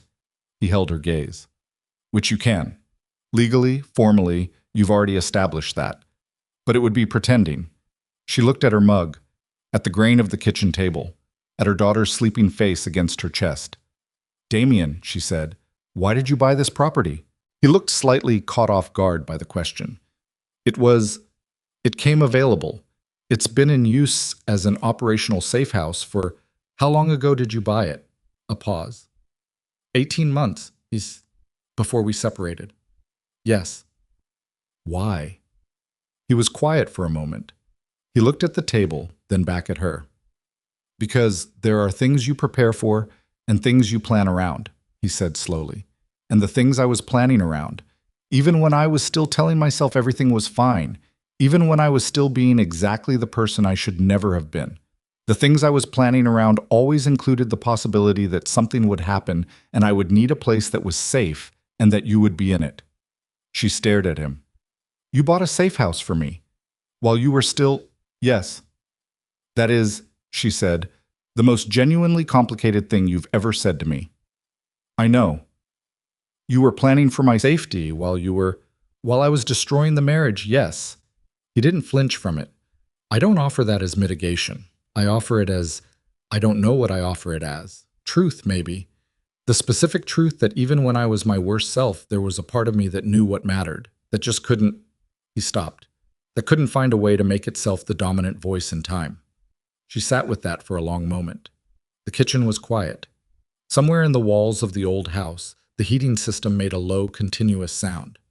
Is that what Dr. Conte says? She asked. Or is that you? He looked at her sharply. Then, slowly, he said, How do you know about Dr. Conte? I know things, she said simply. I've always known things. You knew I knew things. That was part of what you were afraid of. He absorbed that. Both, he said finally. Both. And they're starting to say the same thing, which apparently means something is working. She found him the next morning at the fountain. He was crouched at the base of it, not doing anything, just looking at the mechanism, the corroded metalwork of the valve housing, the place where the pipe came up through the stone basin floor. He had a cup of coffee beside him on the ground and his sleeves rolled up, and he looked in the pale morning light like a man who had gotten up early and come outside to think about something that had nothing and everything to do with a fountain. Isabella was on her hip. She'd been awake since 5:30, alert and interested in the world, and Alessia had brought her outside into the cool morning because the house was still too full of the previous night's residue and the air outside was clean and direct. He heard her coming and looked up. His eyes went immediately to Isabella, the way they always did. The priority was always Isabella, and he didn't try to manage that, just let it be visible. She's been watching the trees, Alessia said, stopping beside him, looking down at the fountain. The branches moving. Wind picks up around 7, he said. Best show in the courtyard. She looked at the valve housing. Can it be fixed? I think so. The mechanism is corroded, but structurally it's intact. He stood up, picked up his coffee. I found someone last night who works in restoration. Old properties, period machinery. He can be here by the end of the week. She looked at him. You called a restoration specialist last night, after everything. During, he said. One of the calls during. A slight pause. I needed something useful to do while Caruso was handling the situation. Isabella reached out toward him. One of her sudden decisive gestures, arm extended, fingers splayed, the posture that meant she had identified something she wanted to examine more closely. Damien looked at the hand. He looked at Alessia. She gave the smallest nod, and he held out his finger, and Isabella grabbed it with her whole fist and held on with the conviction she applied to everything. The three of them stood at the dry fountain in the early morning light, and the wind moved through the plane trees along the drive, and the courtyard was quiet and pale and real. "I want to tell you something," Alicia said. She wasn't looking at him. She was looking at the fountain, at the dry basin with its dead leaves, at the corroded valve that hadn't let water through in years. "I'm not ready to rebuild anything. I want to be clear about that. I'm not standing here telling you that what happened last night changed what happened before it." "I know," he said, "but I'm also not going to pretend that I haven't been watching you for 4 days." She paused. "And for 4 months before that, through a cafe window, without you knowing." He went very still. "I've been watching you hold Isabella like she's the most important thing you've ever touched," she said. "I've been watching you not push, not maneuver, not run the angle." She finally looked at him. "I've been watching you be the person you're describing to Dr. Conti, and I need you to understand that I see it. Not that it changes everything, but that I see it." He looked back at her. He looked at her the way he'd looked in the hospital. Not the look of a man managing a situation, but the look of a man who has just been given something he doesn't know how to hold yet. "Okay," he said, quietly. "Just that." Isabella tightened her grip on his finger. He let her hold it. "The fountain," Alessia said. "Have it fixed before we leave." She shifted Isabella on her hip and turned back toward the house. "She should see it working at least once before I take her home." She walked back across the courtyard, and he watched her go. And the morning light came over the stone wall and lay across the flagstones and the dry fountain basin, and everything that had broken, and everything that had held, and everything that was just beginning, very slowly, to move again towards something that might, in time, be called water. They left 3 days later. The security assessment had been completed. The ferry network had, as Caruso predicted, gone quiet. 2 confirmed departures from Milan, 1 asset liquidated, the operational structure dismantled without the inside support that Nico had been providing. The apartment in Navigli had been evaluated and upgraded, and Caruso had prepared a transition document that Damien delivered to Francesca's office through proper channels, through the attorneys, through every mechanism of the formal arrangement they'd constructed. He drove them to the city himself. He'd asked and she'd said yes, which was itself a kind of statement about where they were, about the small recalibrations that had happened in 4 days without any of them being named. He drove, and she sat in the passenger seat with Isabella in the rear-facing seat behind them, and the motorway unspooled between the hills and the city, and the morning was clear for the first time in what felt like weeks. An actual blue sky, the kind that appears in northern Italy without warning in late March and makes everything look like it's been cleaned. "The visits," she said, somewhere around the halfway point. "The supervised arrangement, I want to revisit it." He kept his eyes on the road. His hands didn't tighten on the wheel. "Okay?" "Not immediately, in a few weeks, with Francesca involved." She looked out the window at the moving landscape. "But I want to revisit it." "Okay," he said again. "That's not a promise of anything." "I know. I just think—" She stopped, found the words. "She knows you. When she looks at you, she knows who you are. And I think that matters. I think the relationship between a daughter and her father matters in ways I'm not going to let my anger dictate." I was quiet for a moment, then, "Your father." She looked at him. "You used to talk about him," Damien said. "Early on, the way he was always there. Every recital, every bad grade, every time you called at 2 in the morning. Yes. I want that for her," he said. "I'm not going to pretend I've earned it, but I want it." She turned back to the window. Outside, Milan was announcing itself in the way that cities do from a distance. A change in the light, a density on the horizon, the motorway beginning to fill with purpose. "Then earn it," she said, simply, without ceremony. He nodded, drove. In the back seat, Isabella made a sound that was approximately satisfied, which was her assessment of the situation, and the car moved through the clear March morning toward the city, and Alessia felt the thing in her chest that she hadn't named yet, continuing to do its quiet work, building something she couldn't yet see the shape of, but could feel taking form, the way you feel a structure being built in the dark. Not by sight, but by sound, by the specific sounds of materials being fitted together by someone who finally, after a very long time, understands what he's building and what it needs to hold. Behind them, the property with its stone walls and its dry fountain and its one night of amber light and cold decisions was already out of sight around the curve of the motorway, but Alessia carried it forward with her the way you carry certain rooms. Not in memory exactly, but in the body, in the changed quality of how you move through the world after you've stood in them, after you've stood at the threshold of something and chosen, again, to step through. The city opened up around them, and Damien pulled off the motorway, and the familiar streets came back one by one, and Alessia watched them arrive like things she was seeing for the first time, which in some way she was. The same streets, but a different woman moving through them, carrying a different weight, holding a different kind of... She was carrying a different kind of weight. That was the sentence she hadn't finished in the car, the one that had dissolved into the city coming up around them, and the familiar streets arriving one by one, and Isabella making sounds in the back seat. She'd carried it incomplete into the apartment, and through the first night back and into the days that followed, and it sat there in her chest like a stone that was slowly, over weeks and then months, becoming something less sharp, not smaller, but smoother, the edges worn down by the ordinary motion of living. The apartment felt different when she returned to it. The same rooms, the same canal outside the window, the same yellow curtain in Isabella's room that someone had photographed from the street 4 weeks ago with the specific intent of making her feel watched and small. She stood in the doorway of that room on the first night back and looked at the curtain for a long time, and then she went and took it down and put up a different one, pale green, the color of shallow water.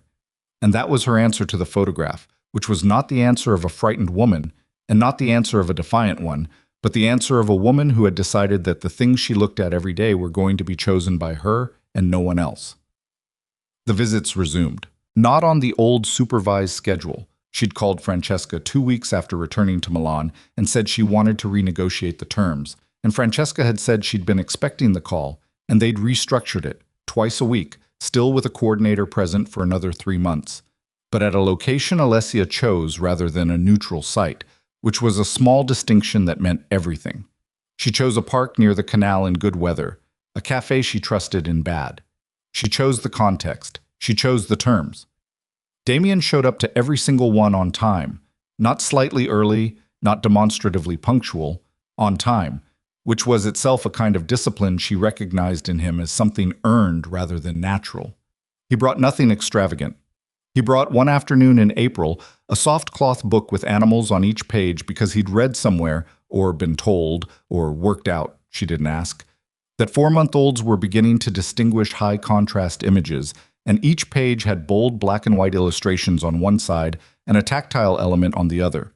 Isabella put it directly in her mouth, which was her critical methodology, and then held it up and looked at the giraffe on the cover with the focused intensity she applied to everything new. Damien watched her do this with the expression Alessia had been cataloging since the hospital, the one she still didn't have a word for, that lived somewhere between wonder and grief, and the particular quality of attention that a person gives to something they're afraid of losing. "She's going to be terrifying," he said. "She already is," Alicia said. He smiled. Not the smile she'd known during the marriage, the one that was aware of itself, that knew it was working. A different one. Smaller. More real. She looked away from it and watched Isabella, because looking at that smile directly still cost her something. She wasn't ready to spend freely. In May, Nico Vescari was formally charged on 11 counts. The trial would take 18 months to reach its conclusion. These things always did.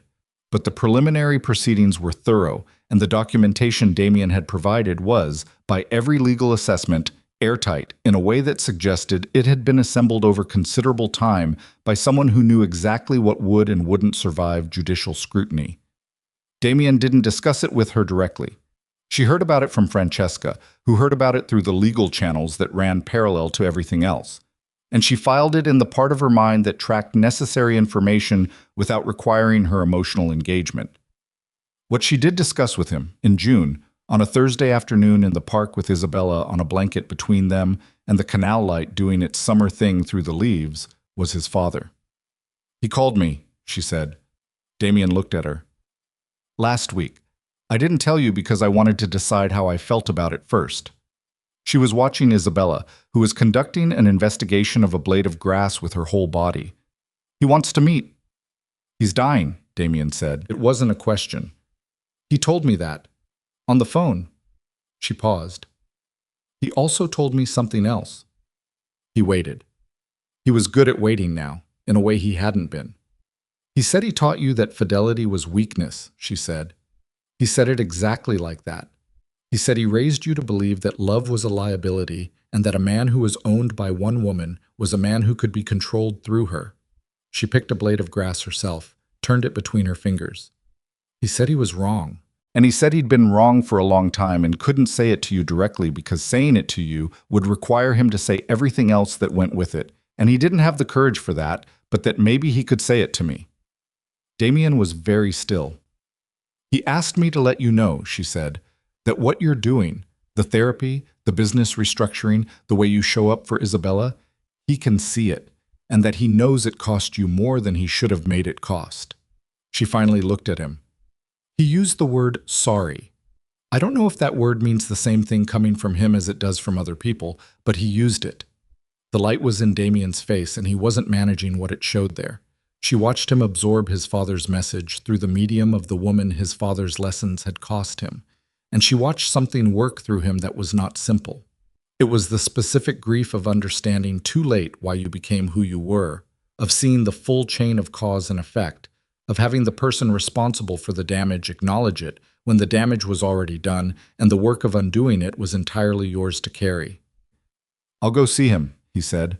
I know you will. He looked at Isabella. She had put the blade of grass in her mouth, conducted her analysis, removed it, and moved on to the examination of her own foot, which had apparently just become interesting. He would have loved her, Damien said, with the particular tense of someone speaking about a person not yet gone, but already in that in-between country. He can still love her, Alessia said, if you bring her. He looked at her. You'd allow that. She has one grandfather left, Alessia said. I'm not in the business of taking things from her that she doesn't have to lose. He nodded, looked back at Isabella. She had solved the foot puzzle and was now lying on her back looking at the leaves above her with the calm, assessing attention of a person for whom the world is constantly and sufficiently interesting. Thank you, he said. Don't thank me. Bring her on Sunday. Bring the cloth book. The visit to Damien's father happened on a Sunday in late June, and Alessia was not there for it, and she didn't ask for a detailed account afterward. She knew enough from the quality of Damien's silence when he arrived for Wednesday's park visit. A different silence than his usual one, heavier and somehow cleaner. The silence of a man who has said and heard things that cannot be unsaid or unheard and has made his peace with the weight of them. She gave him that silence. She sat on the blanket with Isabella between them, and she let him be in it, and eventually he came back from wherever he'd been and picked up Isabella and held her against his chest and looked at the canal and breathed. That was enough. She was learning that enough was sometimes the most precise measure. In August, 7 months after the night at the property, Isabella turned 8 months old and decided to make her first serious attempt at crawling, which she achieved through a combination of determination and an almost aggressive refusal to accept her own limitations that Alessia recognized as a family trait from both sides, and was simultaneously proud of and terrified by. She was doing it in the park, on the blanket, on a Saturday afternoon that had nothing to do with the scheduled visits, because what had started as a formal custody arrangement had, through the slow accretion of ordinary moments, become something harder to categorize. Damien was there. He was there because Alessia had called him, not through attorneys, not through Francesca, but directly, on his phone, and said that Isabella was close to crawling and that she thought he should see it when it happened. And there had been a pause on his end of the line that contained several things he didn't say, and then he'd said he'd be there at 2, and he had been. Isabella got her knees under her. She rocked forward. She collapsed. She rocked forward again with the specific expression she wore when she had decided something was happening, regardless of physics, and then she moved, 3 unsteady, lurching movements forward that technically constituted crawling by any reasonable definition, and then sat back and looked at both of them with the expression of someone who had proven a point.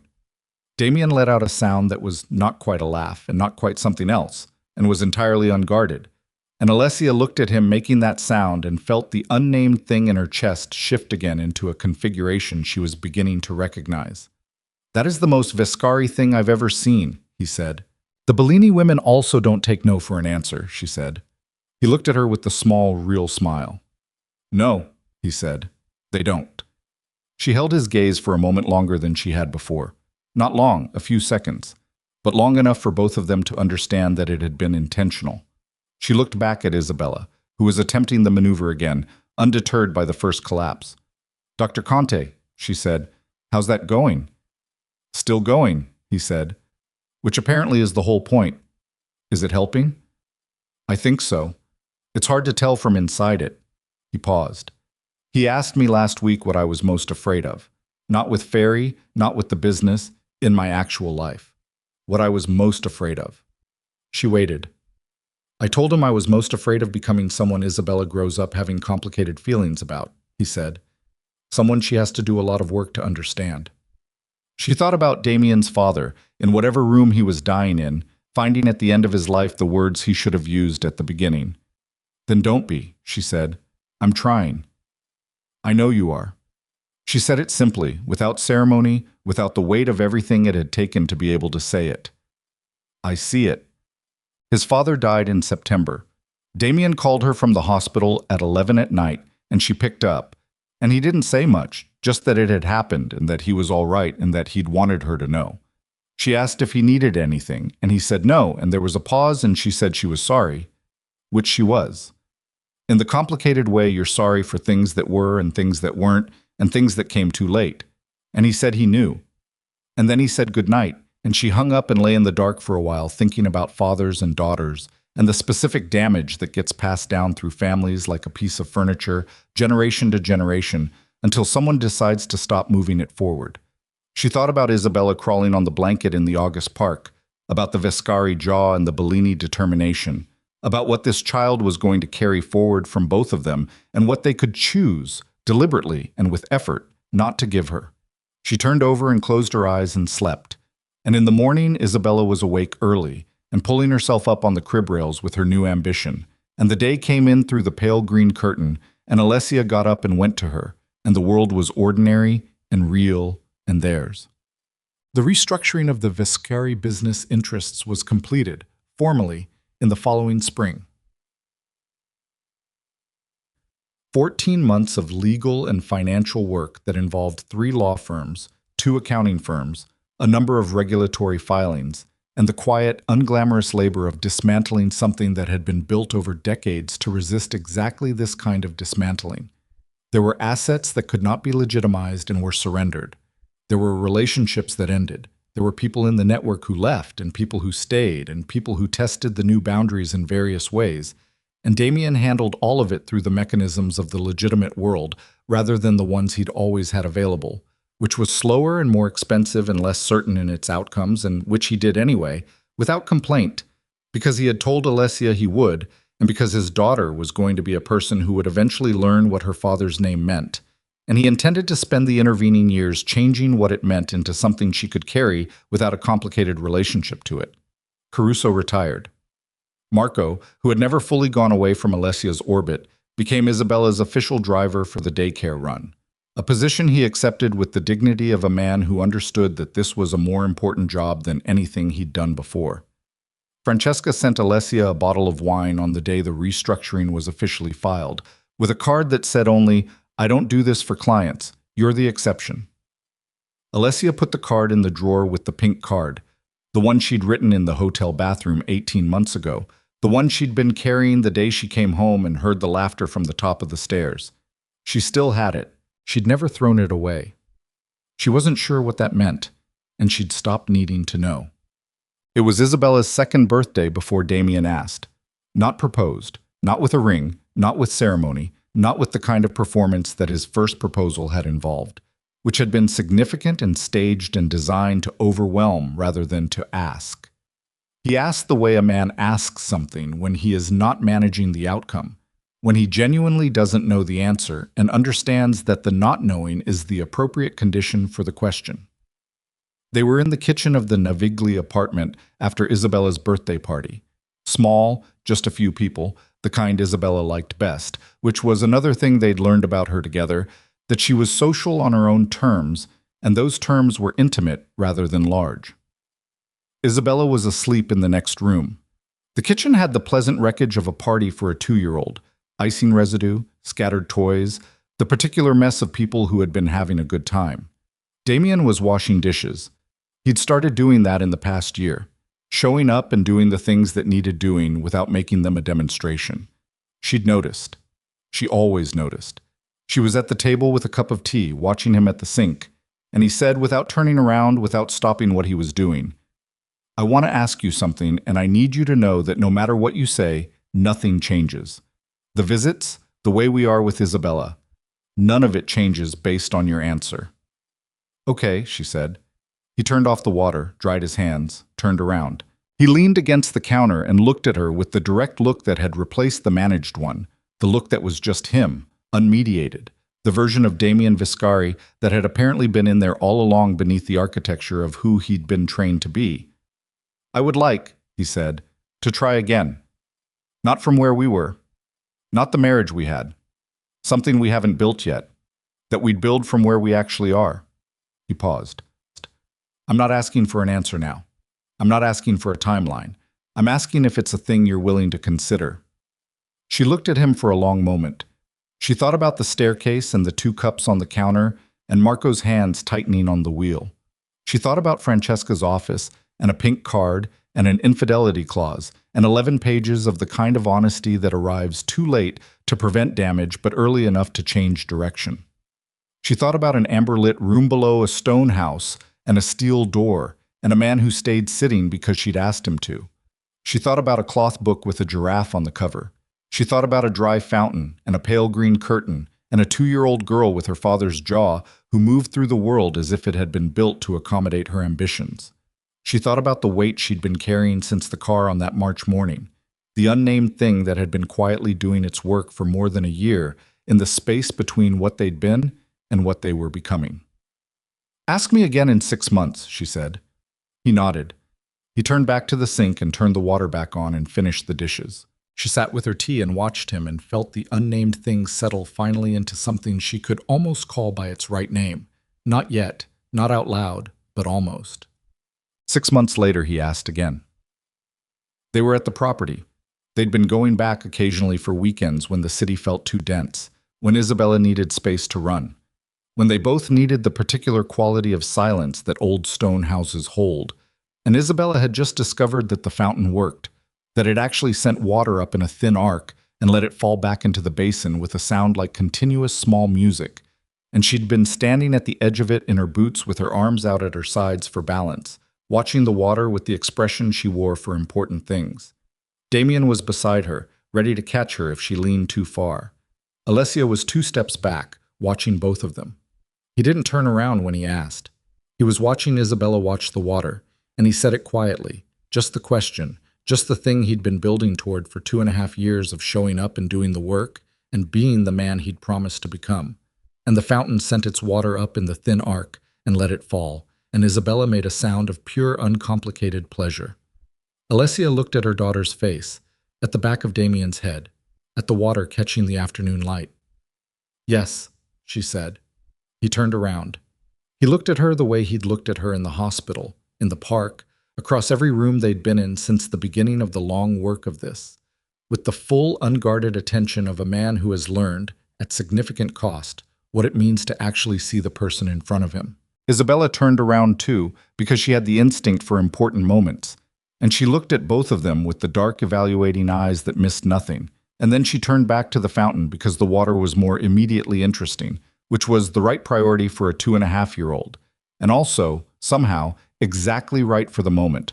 The world continuing, the ordinary and the significant existing in the same breath. The water falling and the light moving and life assembling itself, imperfectly and durably, from what remained. They married in October, 3 years after the divorce. Not in a large venue, a private room in an old building near the Brera, with 12 people, with Francesca in the front row looking at her watch until Alessia came in and then putting the watch away and not touching it for the rest of the evening. Marco drove them. Elena came from the property with a cake she'd made herself, which was not what anyone had asked her to do and was exactly right. Isabella wore a dress she had strong opinions about and had communicated those opinions without ambiguity, and she held Damien's hand during the ceremony on one side and Alessia's on the other, and looked at the officiant with the focused attention she gave to things she was deciding whether to trust. The ceremony was short. The words were simple. When it was done, Damien held her face in both hands and looked at her for a long moment before he kissed her, and she let him look, and she looked back. And what passed between them in that look was not the story of the beginning, the 4 years and the staircase and the laughter and the 2 cups on the counter, but it contained all of that, the way a scar contains the wound that made it, as evidence of what the body survived. She had loved him. She had stopped. She had built a life in the wreckage of what they'd had, and she had built it well, and then she had watched him spend 2.5 years becoming someone worth returning to, and she had returned, not because the original love had been restored, but because something better had been built in its place, something that had been tested before it was trusted, something that knew what it was made of. Francesca shook Damien's hand at the reception and said something brief and direct to him that made him nod seriously and made Alessia love her with the particular intensity she reserved for people who said the right thing without apology. Francesca then hugged Alessia briefly, with the controlled warmth of a woman who does not hug easily, and said, "You did the hard thing every time. Don't forget that." "I won't," Alessia said. "Good." Francesca stepped back. "Now have a drink. You've earned it." The boy was born the following June, 7 pounds, 6 ounces. Quieter than Isabella had been at the start, more watchful. He had Alessia's eyes and Damien's hands, and his own entirely original assessment of the world, which he conducted from his first moments with a seriousness that made the nurses laugh, and made Alessia think of her mother, the particular quality of attention her mother had given to things she was trying to understand. She named him Luca. Damien had held him first because she'd told him to, she'd said, pushing her own hair out of her face in the delivery room with the practical exhaustion of a woman who had done this before and knew what came next. "Take him, hold him, let him hear your voice." And Damien had taken him and held him and said his name against the top of his head, very quietly, and the expression on his face was the one she'd spent 3 years learning to trust, because it was always, unfailingly, real. Isabella met her brother on a Tuesday morning, arriving at the hospital with Marco, carrying the cloth book with the giraffe on the cover, which was now held together by the memory of its own shape more than its actual binding, as a gift. She inspected him thoroughly from a distance of approximately 4 inches, and then looked up at Alessia with a look that said she was reserving full judgment. "He's small," Isabella said. "You were small," Alessia told her. "I'm not small anymore." "No," Alessia agreed. "You're not."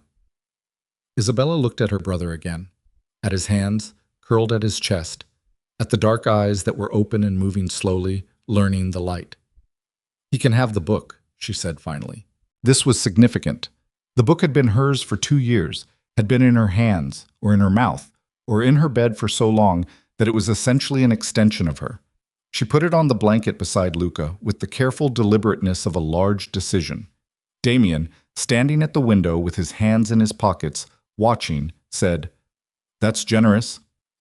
Isabella considered this word for a moment and found it accurate and nodded once. Alessia looked at her family in the hospital room, the boy in her arms, the girl at the bedside, the man at the window in the morning light, and felt the weight she'd been carrying for 3 years complete its long transformation into something that had no name in the language she'd been using. It wasn't happiness, exactly, though it contained happiness. It wasn't resolution, though it resolved things.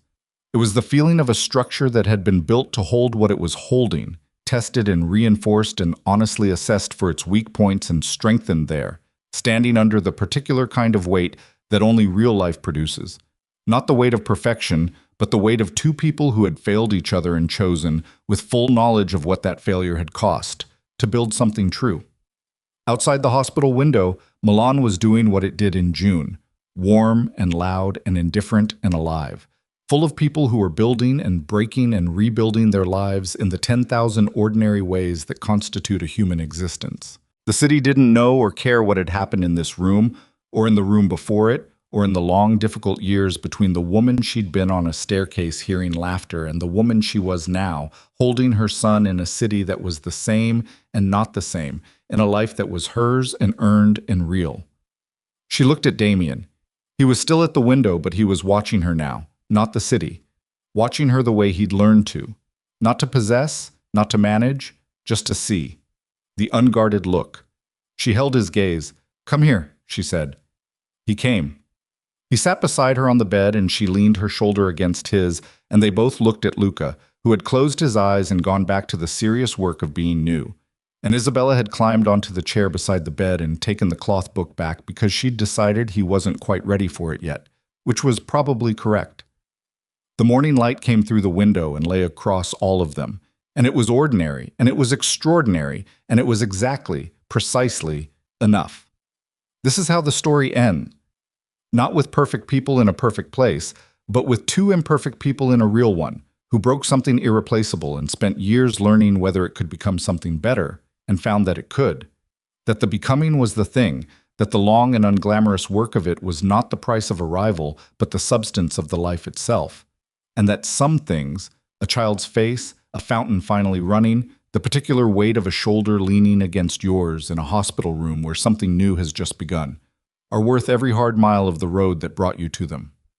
6 months later, he asked again. They were at the property. They'd been going back occasionally for weekends when the city felt too dense, when Isabella needed space to run, when they both needed the particular quality of silence that old stone houses hold. And Isabella had just discovered that the fountain worked, that it actually sent water up in a thin arc and let it fall back into the basin with a sound like continuous small music. And she'd been standing at the edge of it in her boots with her arms out at her sides for balance, watching the water with the expression she wore for important things. Damien was beside her, ready to catch her if she leaned too far. Alessia was 2 steps back, watching both of them. He didn't turn around when he asked. He was watching Isabella watch the water, and he said it quietly, just the question, just the thing he'd been building toward for 2.5 years of showing up and doing the work and being the man he'd promised to become. And the fountain sent its water up in the thin arc and let it fall. And Isabella made a sound of pure, uncomplicated pleasure. Alessia looked at her daughter's face, at the back of Damien's head, at the water catching the afternoon light. "Yes," she said. He turned around. He looked at her the way he'd looked at her in the hospital, in the park, across every room they'd been in since the beginning of the long work of this, with the full, unguarded attention of a man who has learned, at significant cost, what it means to actually see the person in front of him. Isabella turned around too, because she had the instinct for important moments. And she looked at both of them with the dark, evaluating eyes that missed nothing, and then she turned back to the fountain because the water was more immediately interesting, which was the right priority for a 2.5-year-old, and also, somehow, exactly right for the moment. The world continuing, the ordinary and the significant existing in the same breath, the water falling and the light moving and life assembling itself, imperfectly and durably, from what remained. The letter arrived at Damien's attorney's office at 2:15 in the afternoon, and by 2:40 it was in front of Damien, and by 3 o'clock he was sitting across from his attorney in a conference room on the 14th floor of a building near the Duomo, and his attorney was explaining, with the kind of careful precision that expensive legal talent applies to bad news, exactly what the consequences would be if this was characterized as harassment in the context of the existing custody arrangement. "It won't be," Damien said. "Damien, I'll pull the detail. Today." His attorney, a man named Savelli, who had been managing Vescari legal affairs for 15 years, and who had the exhausted eyes of someone who spent his working life cleaning up after people with too much power and too little judgment, leaned back in his chair. "That's the right call. I know it's the right call. She's not wrong to be angry. I know she's not wrong." He stood up, buttoned his jacket. "Set up a meeting." Savelli looked at him. "With?" "Her, Alessia. A formal meeting through proper channels with both attorneys present." He moved to the door. "I want to explain. She doesn't have to meet with you. I know that too."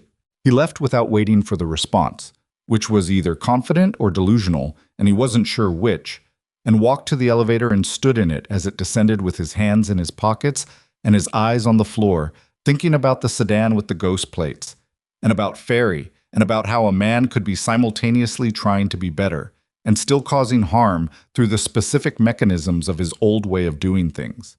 He pulled out his phone and dialed Caruso. "Pull everyone," he said. "All of it. Now."